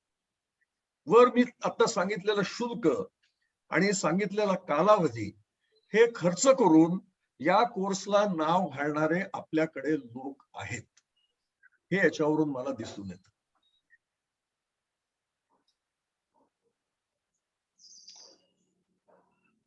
Thank you sir. आतापर्यंत झालेल्या चर्चेतून ज्योतिषांचे ग्रह किंवा नक्षत्र किंवा राशी या माणसाचं भवितव्य ठरवत नाहीत, या निष्कर्षाला आपण वैज्ञानिक दृष्टिकोनातून आलो. पण हा वैज्ञानिक दृष्टिकोन जो घटनेनं आपल्याला दिलेला आहे, घटनेमधला 10वा जो गाभा घटक आहे त्याच्यामध्ये सायंटिफिक टेम्पर लोकांचा वाढवावा अशा तऱ्हेची तरतूद आहे या घटनेमध्ये. परंतु हा सायंटिफिक दृष्टिकोन किंवा वैज्ञानिक दृष्टिकोन वाढवण्याच्या संदर्भात उपक्रम वाढवण्याच्या ऐवजी धार्मिक अस्मितेच्या नावाखाली उलट्या दिशेनं हा प्रवास चालू आहे असं दिसतंय एकूण इग्नूच्या अभ्यासक्रमातून. आणि म्हणून या संदर्भामध्ये वैज्ञानिक दृष्टिकोनाचं महत्व जाणून केवळ बेरोजगारी हटवणं अशा प्रकारचा एक काहीतरी विचित्र असा मुद्दा पुढे मांडून सरकार किंवा विद्यापीठ या अशा कोर्स जे उत्तेजन देत आहे संदर्भात काय करायचं हे मित्रहो आपणच ठरवलं पाहिजे. आणि त्या संदर्भात जर काही कृती करण्याची वेळ आली तर अशी कृती आपण केली पाहिजे. केवळ व्यक्तिगत भविष्य नव्हे तर देशाचं आणि सामाजिक भविष्य सांगणारे ज्योतिषी आढळतात. सोमन सरांना एक प्रश्न असा विचारतो की जेम्स रँडी नावाचा एक प्रख्यात विवेकवादी अमेरिकेमध्ये गेल्या वर्षी नुकतंच त्यांचं निधन झालं. हा जादूगार होता, परंतु नंतर तो विवेकवादी बनला आणि अमेरिकेतील छद्म विज्ञानाच्या विरोधात त्यानं मोहीम आखली. जेम्स रँडी फाउंडेशन नावाचं एक शिक्षण संस्थाही त्यानं सुरू केली. त्यानं लिहिलेल्या एका एन्सायक्लोपीडियामध्ये म्हणजे विश्वकोशामध्ये असं लिहिलंय की आतापर्यंत जगाचा विनाश होईल अशा तऱ्हेची 50 भाकितं ज्योतिषांनी प्रसिद्ध केली. 50 भाकितं. पण जग आहे तिथंच आहे. हा काय प्रकार आहे? देशाची कुंडली मांडता येते, जगाची कुंडली मांडता येते, राष्ट्राची कुंडली मांडता येते. काय प्रकार आहे याचं जरा सांगा की आपण. हो, नक्की सांगतो. त्याला मेदनीय ज्योतिष म्हणतात. मेदनीय असा एक प्रकार आहे. मला आठवतं 1962 साली 1962 ला अष्टग्रही झाली होती. अष्टग्रही म्हणजे काय, एका राशीमध्ये 8 ग्रह आले होते. पाहताना तसे ते दिसत होते. अनेक लोकांनी भाकीत केली जगबुडी होणार, इटालियन एका माणसानं तर जग बुडणार हा म्हणतो डोंगरावर जाऊन बसला. आता जग जर बुडणार होतं तर डोंगर राहणार होता का मला सांगा. अहो काय वेड्यासारखी माणसं, अक्षरशः जगबुडी होणार म्हणून काही लोकांनी इन्शुरन्स काढला, विमा. आता विमा देणारा पण मरण पावला जगबुडी, तर कोण देणार पैसे. वेड्याचा बाजार. 1962 साली मी त्यावेळी वर्तमानपत्रात सगळीकडे सांगत होतो काही होणार नाही, आणि त्याप्रमाणे काही झालं नाही. 1982 साली एक प्रकार झाला, तो म्हणजे सूर्याच्या एका बाजूला सगळे ग्रह आले एका बाजूला, आणि त्यामुळे भूकंप होईल, हे होईल, लढाई होईल, वर्ल्ड वॉर, आणि त्याच्यामध्ये जग नष्ट होईल अशी सांगितलं गेलं. मी त्यावेळी पण ती दाखवत होतो, सूर्याच्या एका बाजूला ग्रह आले. तेव्हा मी उदाहरण देत होतो, ते आता सांगतो. माणूस उभा असताना आणि बसला असताना वजनात किती फरक पडेल, तर तेवढा सुद्धा फरक जरी सर्व ग्रह सूर्याच्या एका बाजूला आले तरी पडणार नाही. पण पहिल्यांदा मी जे तुम्हाला सांगितलं, निर्भयता पाहिजे. तुम्ही आम्ही सामान्य माणसं जी आहोत ना, त्यांना भय निर्माण करतात अगोदर, आणि भय निर्माण झालं मनामध्ये की लुबाडतात. तेव्हा ही भीती, निर्भयता प्राप्त होणं न होणं हे कुणावर अवलंबून आहे, आपल्यावरती अवलंबून आहे. जसं मॉलमध्ये सगळे पदार्थ आहेत, सगळ्या वस्तू आहेत मॉलमध्ये, काय खरेदी करायचं कोण ठरवतं, आपण ठरवतो. तसं इतकी भीती दाखवली, कधी कधी खगोलशास्त्रीय सुद्धा खोटं नासाचं नाव घेऊन भीती दाखवतात. अमुक अमुक एक उपग्रह लघुग्रह पृथ्वीला आदळणार. आता मी सांगतो, धूमकेतू आदळणार 14 ऑगस्ट 1926. तुम्ही फलज्योतिषात नाही, खगोलशास्त्रात सुद्धा काही तथाकथित आहेत लोक, ते भीती दाखवतात. 14 ऑगस्ट 1926 ला एक धूमकेतू पृथ्वीवर आदळणार आहे. अर्थात त्याची दुरुंद गेलाय. असं क्वचित हे घडणं न घडणं खगोल शास्त्रज्ञांना अगोदर कळतं.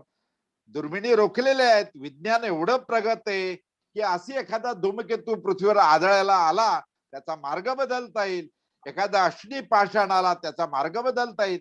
विज्ञान हे विज्ञान आहे, खगोल विज्ञान आहे. तेव्हा जगबुडी होईल हे अनेक लोक मध्ये मध्ये वावटळ येत असतात. माझा एक साधा प्रश्न आहे की करोना येणार, संपूर्ण जग ठप्प होणार, विमानं सुद्धा बंद राहतील, संपूर्ण जग, शाळा कॉलेजेस सगळीकडचे जगातली बंद राहतील. 5 वर्षापूर्वी कोणी सांगितलं का? 5 वर्षापूर्वी ग्रहस्थिती माहित होती. 2021 साली 2020 साली ग्रह कुठे येणार आहेत. पण एकाही माणसानं पृथ्वीवरच्या, भारतातील नव्हे पृथ्वीवरच्या, करोना येईल, आजार येईल, साथीचा आजार, कोणीही सांगितलं नाही. मग मध्ये ग्रहण आलं ना की सांगतात आता करोना जाणार. मी त्यावेळी पण सांगितलं ग्रहणाचा आणि करोनाचा काही संबंध नाहीये. हे आपण म्हणून मी सांगितलं ना, हा निर्भयता पाहिजे. समाज जर निर्भय असेल ना तर कोणीही काहीही करू शकत नाही. समाज निर्भय बनला पाहिजे. आणि जसं आपण इतर गोष्टी बघतो ना, लोकांना भीती दाखवली की लोक आपल्या कंट्रोलमध्ये राहतात, आपल्याला त्यांच्याकडून लुबाडता येतं. ही गोष्ट प्रत्येक हे समाज कंटकांना माहिती आहे की निर्भयता नको, भय दाखवायचं आणि मग लुबाडायचं. हे सगळीकडे, केवळ फलज्योतिषच नव्हे, राजकारणी सुद्धा तसेच असतात. काही पूर्वीच्या काळी राक्षस असायचे, ते देवाला सुद्धा भीती दाखवायचे. अर्थात विषय मोठा आहे, पण एक सांगतो, जग बुडी होणार नाही. 13.7 अब्ज वर्षांपूर्वी विश्व निर्माण झालं आणि त्यावेळी 3 गोष्टी निर्माण झाल्या. एक पोकळी निर्माण झाली, टाइम जो म्हणतो तो सुरू झाला, आणखी तिसरी गोष्ट म्हणजे वस्तू या निर्माण झाल्या. 13.7 आणि जग एक्सपांडिंग युनिव्हर्स ही थिअरी शास्त्रज्ञांना मांडली. विज्ञानामध्ये एक गोष्ट आहे की आजच्या गोष्टीवरून उद्याचा शोध लागतो. पण आजची गोष्ट ही कमी महत्वाची नसते, कारण त्याच्याचवरून उद्याचा शोध लागलो. तो लेटेस्ट जे नियम असतात, Newton's law is important, Newton is not important. न्यूटनने शोधून काढला. नियमांवरती विश्वास पाहिजे आणि त्या दृष्टीनं आज जे हा कार्यक्रम बघतायत त्यांना सांगतो, तुम्ही निर्भय व्हा. शारीरिक, मानसिक आणि बौद्धिक निर्भयता पाहिजे. आणि ती निर्भयता मिळवायची असेल तर स्वतःला सुधारलं पाहिजे. आपण डोळस व्हायला पाहिजे. पण आजूबाजूला प्रलोभन एवढी असतात ना की मनुष्य हतबल होतो. तसं होता कामा नये. म्हणून आत्मविश्वास, मनाची एकाग्रता, म्हणून छंद पाहिजे. म्हणून मी आता जे कार्यक्रम बघताय त्याचा गेला आकाश दर्शनाचा छंद हा खूप महत्वाचा आहे. की आकाश उघडं पुस्तक आहे. इतर पुस्तकं उघडावी लागतात अभ्यासाची. म्हणजे प्रवासाला जाताना इतर पुस्तकं न्यावी लागतात. आकाश तर तुम्ही जाल तिथे येतं तुमच्या बरोबर. आणखी महत्वाची गोष्ट म्हणजे इतर पुस्तकं वाचायला प्रकाश लागतो, आकाश वाचायला काळोखच लागतो.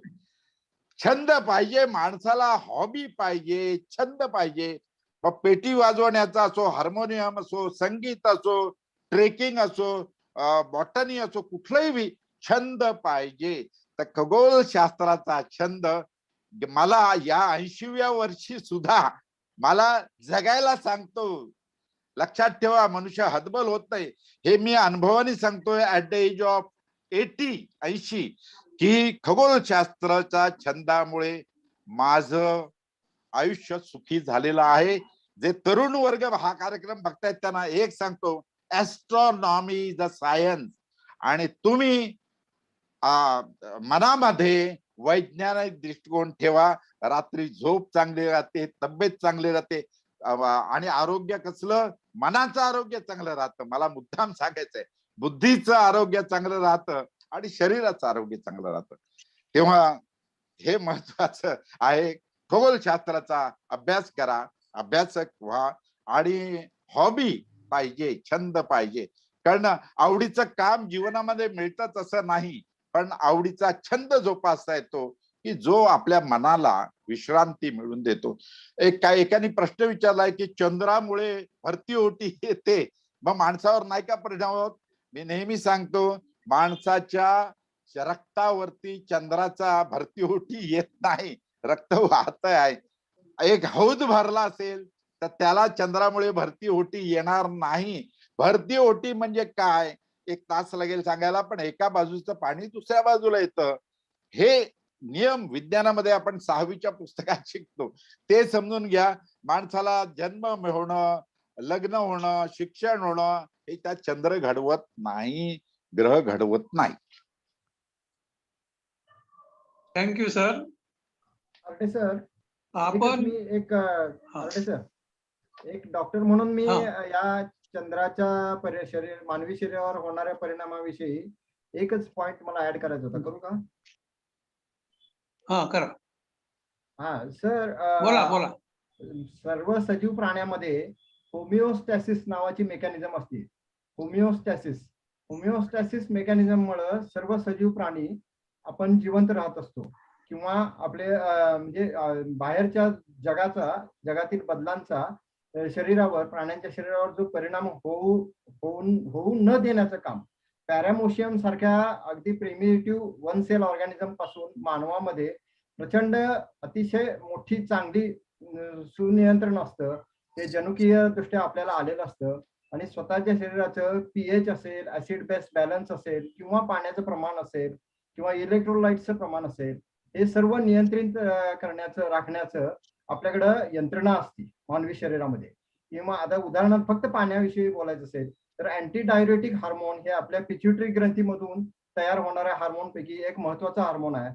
तर ते अँटी डायुरेटिक हार्मोन आपल्या रक्तवाहिन्यांवरती आणि किडनीवरती काम करतं आणि पाण्याचं प्रमाण आपल्या शरीराचं नियंत्रित करतं. तुम्ही आता 1000 लिटर पाणी पिलं तर तुम्हाला काय होईल, किंवा 1 लिटर जरी पाणी पिला तर तुम्हाला लगवीच जास्त होईल. कारण का, हे जे अँटी डायुरेटिक हार्मोन हे आपल्या रक्तवाहिन्या आणि किडनीवरती ऍक्ट करतं. उन्हाळ्यामध्ये आपल्याला लघवी कमी होते, हिवाळ्यामध्ये लघवी जास्त होते. हे सगळं अँटी डायुरेटिक हार्मोन. तर चंद्राला समुद्राला भरती आली तशी मनुष्याच्या शरीराला भरती येऊ शकत नाही. आपला अँटीडायरेटिक हार्मोन, आपला होमिओस्टॅसिस खूप अतिशय इंट्रिकेट बॅलन्स करत असतं. कधीही पाण्याची पातळी अननेसेसरी वाढवू देत नाही किंवा कमी होऊ देत नाही. फक्त आजारामध्येच ते होत असतं आणि ते आजार आपण बरे करत असतो आपल्याला त्याचा काही त्रास होत असल्यामुळे. Thank you sir.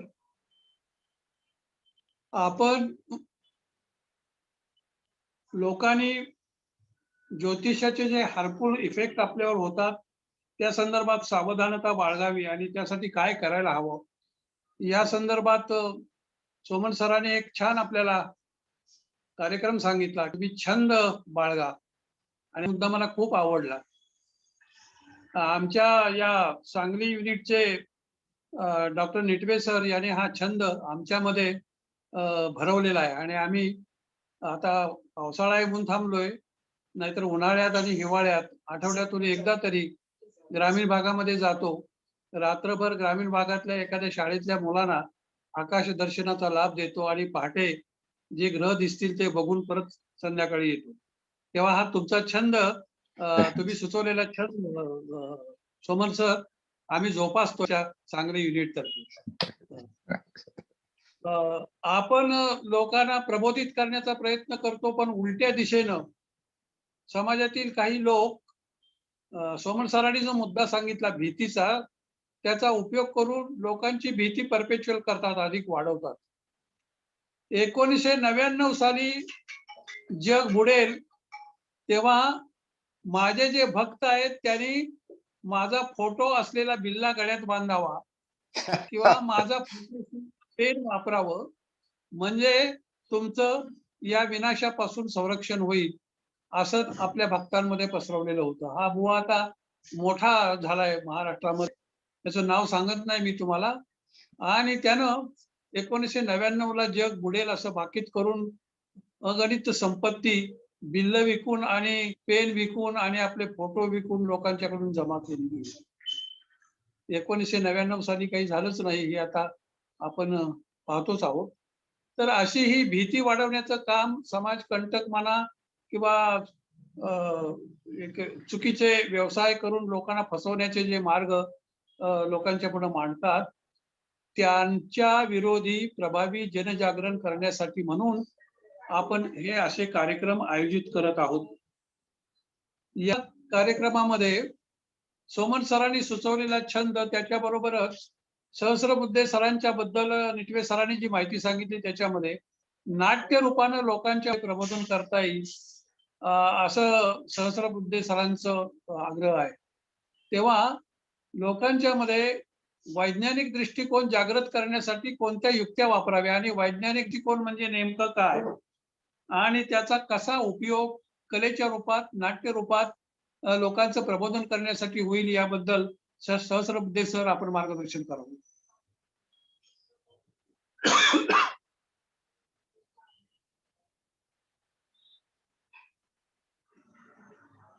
सहस्रबुद्धे सर.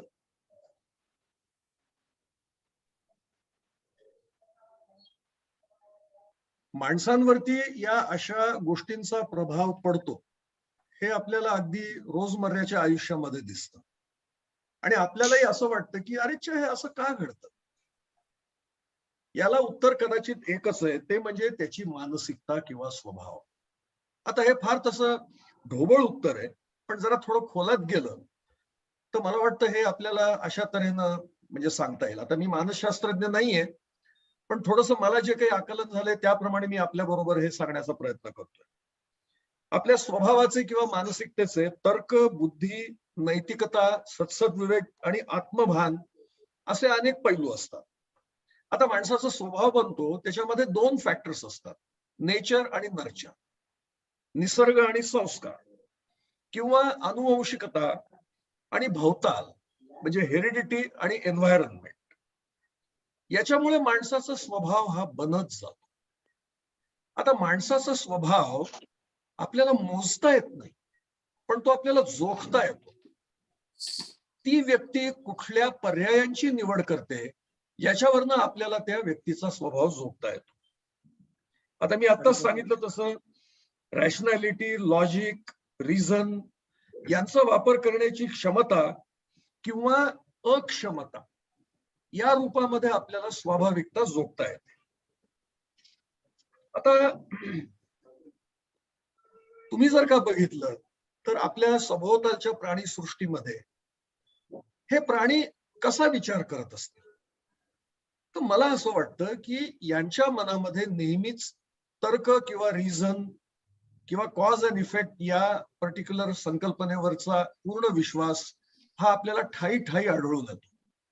चुकत चुकत का होईना पण तो प्राणी शिकत जात असतो आणि त्यांना तर्क किंवा रिझन किंवा तर्क आणि रिझन या दोन गोष्टींचा अवलंब केल्याशिवाय टिकून राहणं शक्य नसतं. त्याच्यामुळे त्यांच्या जगण्याच्या पद्धतीचा तो एक अविभाज्य भाग होतो.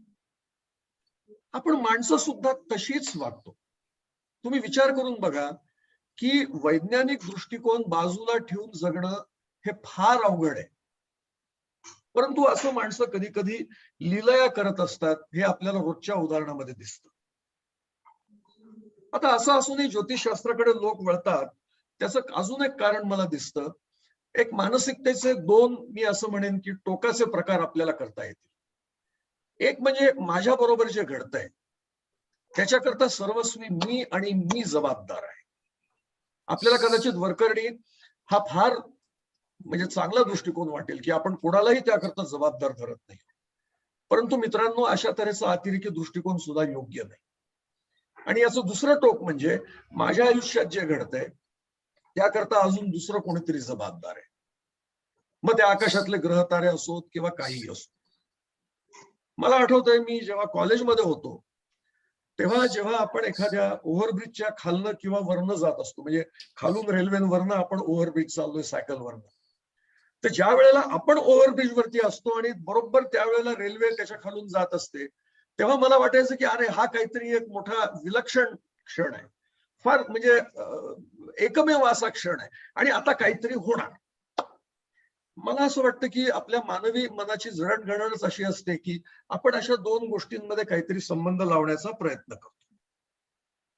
आता खरं म्हणजे लोकांना कोणी ज्योतिषशास्त्राकडे वळण्याकरता मजबूर करत नाही किंवा कंपेल करत नाही. आपल्या आयुष्यात जे काय घडतं त्यामुळे त्यांना या शास्त्राकडे वळायला प्रवृत्त व्हावं असं वाटतं. मी माझ्या वैयक्तिक आयुष्याचं उदाहरण देतो. मी आणि एक माझा अगदी सख्खा मित्र शालेय वयापासून एकत्र आहोत. मी इंजिनियर झालो, तोही इंजिनियर झाला. तो आज एका फार मोठ्या कंपनीमधून व्हाईस प्रेसिडेंट म्हणून रिटायर झालेला आहे, पण गेली 20 वर्ष त्यांनी या ज्योतिषशास्त्राचा छंद जोपासलेला आहे. मला कधी कधी आश्चर्य वाटतं 9 ते 5 या वेळामध्ये जो फक्त आणि फक्त विज्ञानाचे नियम, कार्यकारण भाव या गोष्टींचाच आधार घेऊन काम करतो, तिथे कुठेही त्या पर्टिक्युलर यंत्राची कुंडली मांडण्याकरता खरं म्हणजे त्याला खूप वाव असतो, पण तो ते करत नाही. अमुक वेळेला अमुक गोष्ट अशी का झाली बुवा याच्याकरता तो लगेच त्याचा संबंध ग्रहस्थितीशी जोडत नाही. पण 5:30 वाजता घरी आला की लगेच संध्याकाळी तो कुठल्या तरी ज्योतिषशास्त्राच्या क्लासला जातो. सॅटर्डे संडेज तो कुठला तरी ज्योतिषशास्त्राचा क्लास करतो. आम्हा मित्रांमध्ये त्याच्याबद्दल खूप वादावादी होते. शेवटी आम्ही या कन्क्लुजनला आलोय की आपण आपल्या मध्ये हा विषय बोलायचा नाही.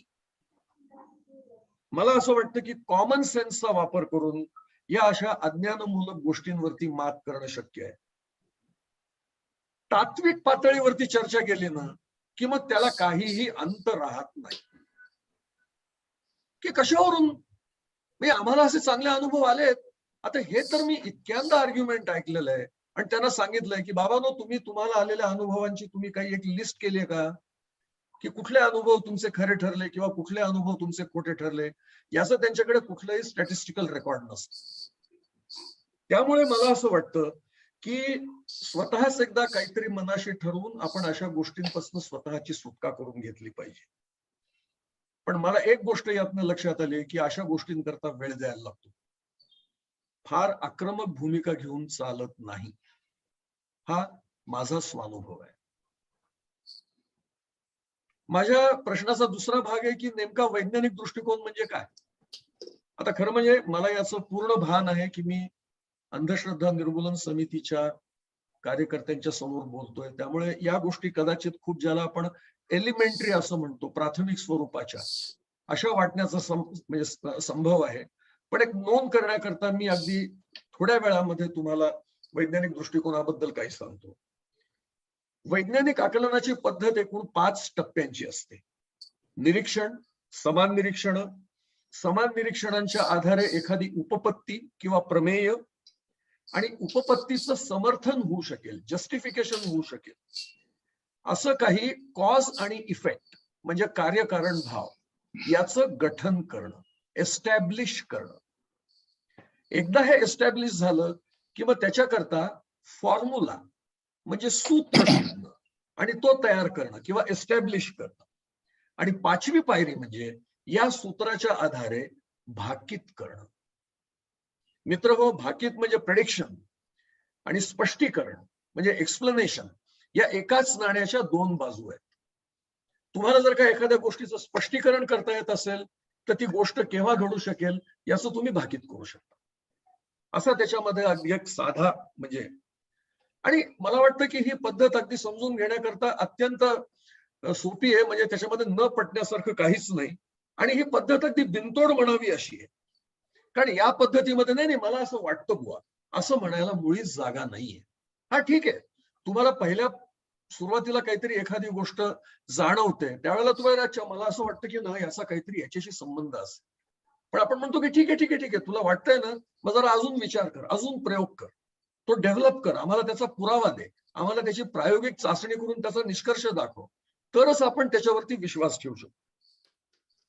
आणि असं असतं की समजा एखाद्या वेळी तुम्हाला अमुक एक गोष्ट काहीतरी वाटली आणि विज्ञानाच्या इतिहासामध्ये तुम्हाला अशी असंख्य उदाहरणं दिसतील की एखाद्या वेळी आपल्याला जसं असतं असं वाटतं ते तसं नसतं असं आपल्याला नंतर कळून चुकतं. पण मित्रांनो, माझं चुकलं हे म्हणण्याची विज्ञानामध्ये सर्वमान्य पद्धत आहे. इतर कुठल्याही विचार करण्याच्या पद्धतीमध्ये आपलं चुकलं हे कबूल करण्याकरता लोक फारसे तयार नसतात.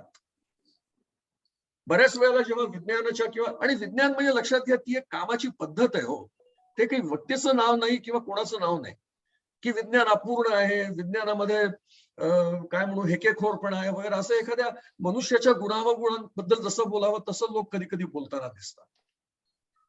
त्यामुळे विज्ञान हे म्हणू शकतं की बुवा हे ना हे मला समजत नाही. आता लोक काही काही वेळेला विचारतात की ठीक आहे मला सांगा तू इथे कसा आहेस. मी म्हणतो प्लीज 1 मिनिट सांगा म्हणजे काय. नाही म्हणजे तू तू तू कसा आलास. तर यावर जावेद अख्तरनी एका मुलाखतीमध्ये दिलेलं उदाहरण, आपलं उत्तर तुम्हाला सांगतो की my answer to your question is unprintable. सभ्य लोकांमध्ये सांगण्यासारखं हे कारण नाहीये मी कसा आलो हे. सुज्ञांना याचा अर्थ कळला असेल. किंवा माझ्या आयुष्याचं इप्सित काय मला नाही माहीत आणि मला ते माहीत करून घ्यावं असं वाटतही नाही. हे असे काहीतरी प्रश्न उपस्थित करायचे की ज्याची उत्तरं आपल्यालाही माहीत नसतात आणि विज्ञानाच्या कार्यपद्धतीला अपूर्ण किंवा इनकम्प्लीट अशा तऱ्हेचे डाग लावायचे. असा काहीतरी वैज्ञानिक दृष्टिकोनाबद्दल म्हणजे आर्ग्युमेंटचा प्रकार चाललेला असतो. वैज्ञानिक दृष्टिकोनाचा तुम्हाला मी अजून एक अत्यंत महत्वाचा पैलू सांगतो. त्याला फॉल्सिबिलिटी असं म्हणतात. फॉल्सिफायबिलिटी म्हणजे बाधक क्षमता. थोडक्यात अगदी मराठमोळ्या भाषेमध्ये खोट काढूपणा. कुठलाही वैज्ञानिक सिद्धांत हा असिद्ध करता आला पाहिजे. वरकरणी आपल्याला वाटतं की अरे हे काय आहे, वैज्ञानिक सिद्धांत असिद्ध करता आला पाहिजे, मग तो सिद्धांत कसा. तर याच्या मागचा अर्थ एवढाच आहे की कुठलाही सिद्धांत जेव्हा लागू पडतो तेव्हा तो काही अटींच्या चौकटीत लागू पडतो. जर का त्या अटींची चौकट बदलली तर तो सिद्धांत लागू पडत नाही. तुम्ही अटींची चौकट कशीही बदला तो सिद्धांत खराच ठरतो असं जर का कोणी आर्ग्यू करत असेल तर अगदी गृहीत धरून चाला तो वैज्ञानिक सिद्धांत नाहीये. म्हणजे मी तुम्हाला सोप्या भाषेत मला कळलेलं उदाहरण देतो की लोखंडाची काम, कप्प्या किंवा पाईप्स म्हणजे रोल होणारे पाईप्स याच्याने आमच्या कारखान्यामधली आम्ही अवजड मशिनरी अगदी इकडून तिकडे अगदी सहज हलवतो. पण जर का तुम्ही एखाद्या वेळेला काम वाकली तर काय म्हणाल की कप्पी किंवा काम वापरणं हे बेसिकली तरफचा जो सिद्धांत असतो त्याच्यावरती आधारित आहे. तर तो सिद्धांत चुकीचा ठरला का? नाही. याचं कारण असं की जे वजन तुम्ही उचलायचा प्रयत्न करताय किंवा हलवायचा प्रयत्न करताय त्याच्या मानाने त्या पहारीची जी काही क्षमता आहे ती कमी पडतीये आणि म्हणून ती पहार वागते आणि तुम्हाला तो पर्टिक्युलर जड यंत्राचा भाग हलवता येत नाही. त्यामुळे बाधक क्षमता हा विज्ञानाने आपल्या पायामध्ये स्वतःच अडकवून घेतलेला खोडा आहे. पण एखादा सिद्धांत बाधकक्षम ठरला म्हणजे तो खोटा ठरत नाही, तो उलट खुंटा हलवून बळकट केल्याप्रमाणे तो पक्का होतो. विज्ञानाच्या वैज्ञानिक दृष्टिकोनाचा अजून एक मी तुम्हाला मोठा चांगला गुणधर्म सांगतो की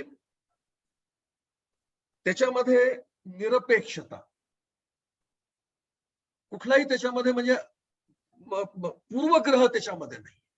मग ते कोणीही असो मी माझ्या पद्धतीने विचार करेन आणि माझा जो काही निष्कर्ष येतो तोच मी समोर मांडेन. निरपेक्षता किंवा ताटस्थ्य म्हणजे परत आपण अगदी स्थिर बुद्धीने वागायला पाहिजे.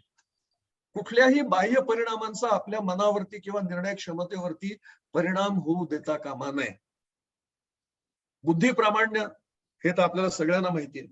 किंवा चिकित्सा अनालिसिस एखाद्या गोष्टीची चिकित्सा करणं हे अत्यंत महत्वाचं आहे.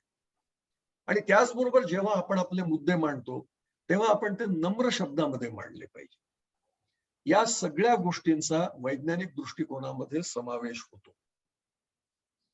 आता शब्द प्रामाण्य, श्रद्धा, पोथीनिष्ठा, ग्रंथ प्रामाण्य हे शब्द आपल्याला वैज्ञानिक दृष्टिकोनाच्या संदर्भामध्ये अनेकदा ऐकायला मिळतात. आता मला या शब्दांचे अर्थ ज्याला तुम्ही शब्दशास्त्र किंवा सिमॅन्टिक्स म्हणता त्याच्या आहारी जाऊन तुम्हाला सांगायचे नाहीयेत.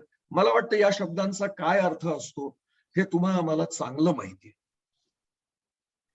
त्यामुळे वैज्ञानिक दृष्टिकोनाची इतकी सगळी मी तुम्हाला महती सांगितली पण तो अंगीकारणं हे तितकंच अवघड आहे. याचं कारण असं की आपण जे आपल्यावरती झालेले संस्कार असतात किंवा आपण जे आपल्या समोर काही श्रद्धास्थानं किंवा आदरणीय स्थानं निर्माण केलेली असतात ती तशी नाहीये किंवा ते तसं नाहीये हा जेव्हा आपल्याला एहसास म्हणतात ज्याला किंवा हे जेव्हा आपल्याला कळतं तेव्हा आपल्याला खूप मोठ्या संघर्षाला सामोरं जावं लागतं. त्या संघर्षांमध्ये जो टिकून राहतो तो खरा वैज्ञानिक दृष्टिकोनाचा पाठपुरावा करू शकतो. थँक्स.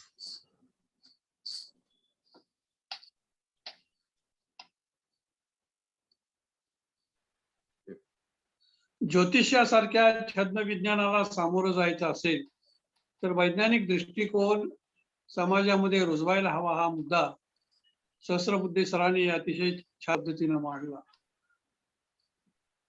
मला असं प्रामाणिकपणे वाटतं की आपण समाजाचं प्रबोधन करत असताना समाजातल्या अंधविश्वास, छद्मविज्ञान याच्या संदर्भात प्रबोधन केलं तर समाजामध्ये जागृती होईल आणि समाज परिवर्तनाचं काम सुकर होईल.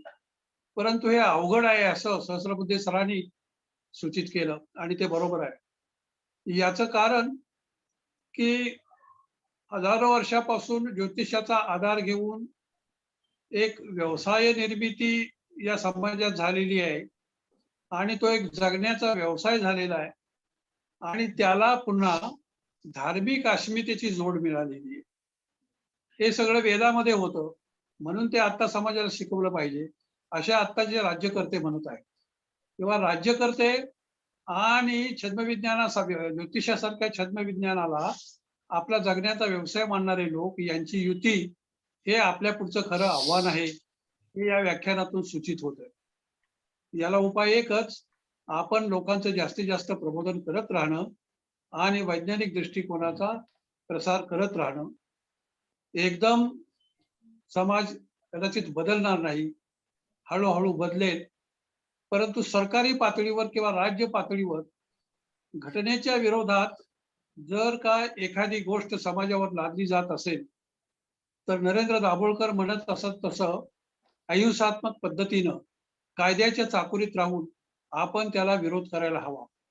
आणि म्हणून इग्नूच्या बाबतीमध्ये आपण काय करावं याच्या बाबतीत या आजच्या चर्चेतून असं निष्पन्न झालेलं आहे की सत्य समाजासमोर मांडावं आणि जास्तीत जास्त लोकांना आपल्या या विचारात सामील करून घ्यावं आणि कायद्याच्या दृष्टिकोनातून जे करता येईल ती पावलं उचलायला हरकत नाही, असा या एकूण आपल्या आजच्या सिम्पोजियमचा संवादाचा अर्थ माझ्या मते निघतो आहे. अतिशय छान पद्धतीनं दोन्हीही वक्त्यांनी आपापले विषय अतिशय समर्थपणे मांडले आणि ज्योतिषाच्या संदर्भात सर्वांगीण चिकित्सा, वैज्ञानिक दृष्टिकोनाची सर्वांगीण चिकित्सा झाली. आमच्या श्रोत्यांना ही एक मेजवानीच ठरली. सर, तुम्हा दोघांचेही अभिनंदन. मी आता सुतार सरांच्याकडे सूत्र देतो आणि या संदर्भात कुणाला काही प्रश्न विचारायचे असतील तर राहुल थोरात यांनी संचलन करावं चॅट बॉक्स मधून, अशी त्यांना विनंती करतो. धन्यवाद सर. धन्यवाद आरडे सर. अनुभव येते व्हावा शिष्टाचार, न चलती चार आम्हा पुढे. अत्यंत अनुभवी असे दोन्ही तज्ञ व्यक्ती आणि तितकेच अनुभवी असे आमचे मुलाखतकार. एक अत्यंत मेस्मरायझिंग अशी हा परिसंवाद या ठिकाणी पार पडतोय. वैज्ञानिक दृष्टिकोनाबद्दल लोकांचा विश्वास वृद्धिंगत व्हावा अशा परीचं संपूर्ण मांडणी डॉक्टर विश्वास सहस्त्रबुद्धे सर यांनी केलेली आहे. सोबतच फलज्योतिष हे पंचांग पाहून सांगितलं जातं, त्यामुळे पंचांग हेच फलज्योतिष आणि फलज्योतिष म्हणजेच पंचांग असं सर्वांच्या मते एक अनुग्रह झालेला होता. तर तोही मोडीत काढलेला आहे दाकरू सोमन सर यांनी. निर्भय बना असं सांगितलेलं आहे, नियम पाळा असं सांगितलेलं आहे, परंतु आम्हाला घाबरतो. तुम्ही एक क्लॅरिटी आमच्या मनात आणून दिली. तरीही हा विषय जो आहे हा खूप मोठा आहे आणि एका परिसंवादात यावर सर्व चित्र क्लिअर होऊ शकत नाही.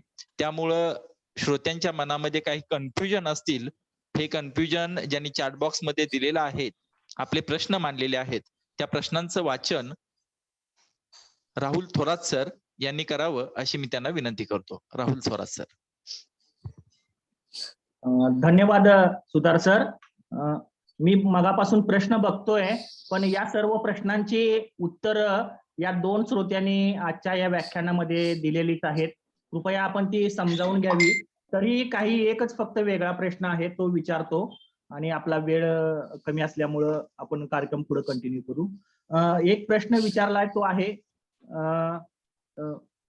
सोमन सरांच्यासाठी की कालसर्पयोग, सध्या हल्ली कालसर्पयोग, नारायण नागबळी हे विधी फलज्योतिषात पूर्वीपासून होते का आणि या विधीचा खरंच फायदा लोकांना होतो का, याबद्दल सोमन सरांनी जरा कृपया मार्गदर्शन करावं. प्राचीन फलज्योतिष ग्रंथात त्याबद्दल लिखाण केलेलं आहे, परंतु आधुनिक काळामध्ये संशोधन केलं तर लक्षात येतं ते कालबाह्य झालेलं आहे, कालबाह्य. त्यामुळे हा प्रत्येकाच्या श्रद्धेचा भाग आहे, विश्वास ठेवायचा की न ठेवायचा. पण वैज्ञानिक दृष्टिकोन ज्यांचा असतो त्यांना लक्षात येतं की यामध्ये काहीही तथ्य नाही.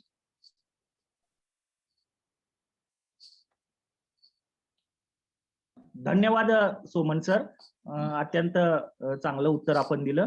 मला वाटते बाकीचे सगळे प्रश्नांची उत्तरं आजच्या या दोन्ही वक्त्यांनी आपल्या भाषणामध्ये दिलेलीच आहेत, त्यामुळे ती पुन्हा रिपीट करणं म्हणजे वेळेचा दुरुपयोग होईल. सलग 3 दिवस आपली ही व्याख्यानमाला आहे. उद्या पारखे सरांचं व्याख्यान रायगड जिल्ह्याच्या वतीनं आहे, त्यामुळं सगळ्या वक्त्यांना विनंती आहे की उद्याच्या सुद्धा व्याख्यानाला आपण उपस्थित राहावं. आणि शेवटच्या दिवशी आपण अमेरिकेतील खगोलशास्त्रज्ञ महाबळ सरांचं व्याख्यान ठेवलेलं आहे, तर तिन्ही कार्यक्रमांना उपस्थित राहावं अशी मी विनंती करतो. आणि ओव्हर टू सुतार सर. धन्यवाद सर. अत्यंत समर्पक असे प्रश्न देखील विचारले गेलेत आणि त्याची समर्पक उत्तरं देखील मिळालेली आहेत आपल्या सर्वांना. यानंतर या कार्यक्रमाचं शेवटचं पुष्प म्हणजे आभार प्रदर्शन. मी विनंती करतो ND सर, जिल्हा सचिव अंधश्रद्धा निर्मूलन समिती सांगली यांना की त्यांनी या कार्यक्रमाचं आभार प्रदर्शन करावं. ND sir.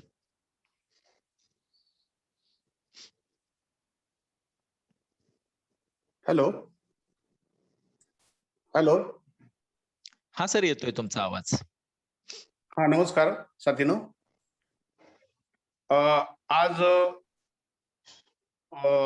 एक नंबरचं असं पुष्प आज पहिलं पुष्प आहे आणि ते पुष्प गुंफण्यासाठी ज्येष्ठ पंचांगकर्ते इंद्राकर सोमन सर आणि सहस्त्रबुद्धे सर या दोघांनीही आमच्या समितीचे प्राध्यापक आरडे सरांनी जो संवाद साधला त्या दोघांचे त्या संवादातून आपल्याला फलज्योतिष आणि कुंडली किंवा फलज्योतिष हे कसं तत्व आहे याचीही आपल्याला सगळ्यांना ओळख झालेली आहे. या संवादामध्ये बऱ्याचशा प्रश्नांची जे चॅट बॉक्समध्ये प्रश्न आले त्या प्रश्नांची उत्तरं या दोघांनीही अगदी समर्पकपणे दिलेली आहेत. या दोघांचंही सर्वप्रथम आमच्या समितीच्या वतीनं आणि सांगली जिल्ह्याच्या वतीनं दोघांचे मनपूर्वक मी आभार मानतो. त्याचबरोबर संवाद साधताना आडे सरांनी अगदी समर्पक अशी मांडणी केली आहे, प्रश्न विचारलेले आहेत. या प्रश्नातून बऱ्याचशा शंकांचं समाधान कार्यकर्त्यांचं झालेलं आहे आणि त्याबद्दल मी आरडे सरांचे आभार मानतो. आणि आजच्या या झूम मीटिंग मध्ये जवळजवळ 200 ते 250 सहभागी कार्यकर्ते आहेत. या सर्व कार्यकर्त्यांनी वेळेत सहभाग होऊन हा पहिलं पुष्प सर्वांनी नीट ऐकलं आणि समजून घेतलं की विज्ञान आणि फलज्योतिषातला फरक काय येतो.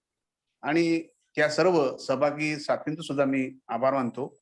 हा कार्यक्रम आयोजित करण्यासाठी सांगली जिल्हा आणि च्या वतीनं सांगली जिल्ह्याचे अध्यक्ष, कार्याध्यक्ष आणि आम्ही सगळेजण, राहुल भैया, त्याचबरोबर आपल्या कार्यक्रमाचे सूत्रसंचालन करणारे, या सगळ्यांचं मी मनपूर्वक आभार मानतो आणि आपल्या सगळ्यांची सहमती घेऊन हा कार्यक्रम संपला असं मी जाहीर करतो. धन्यवाद.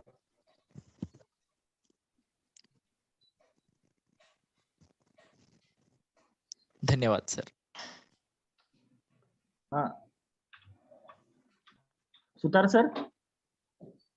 Yes sir.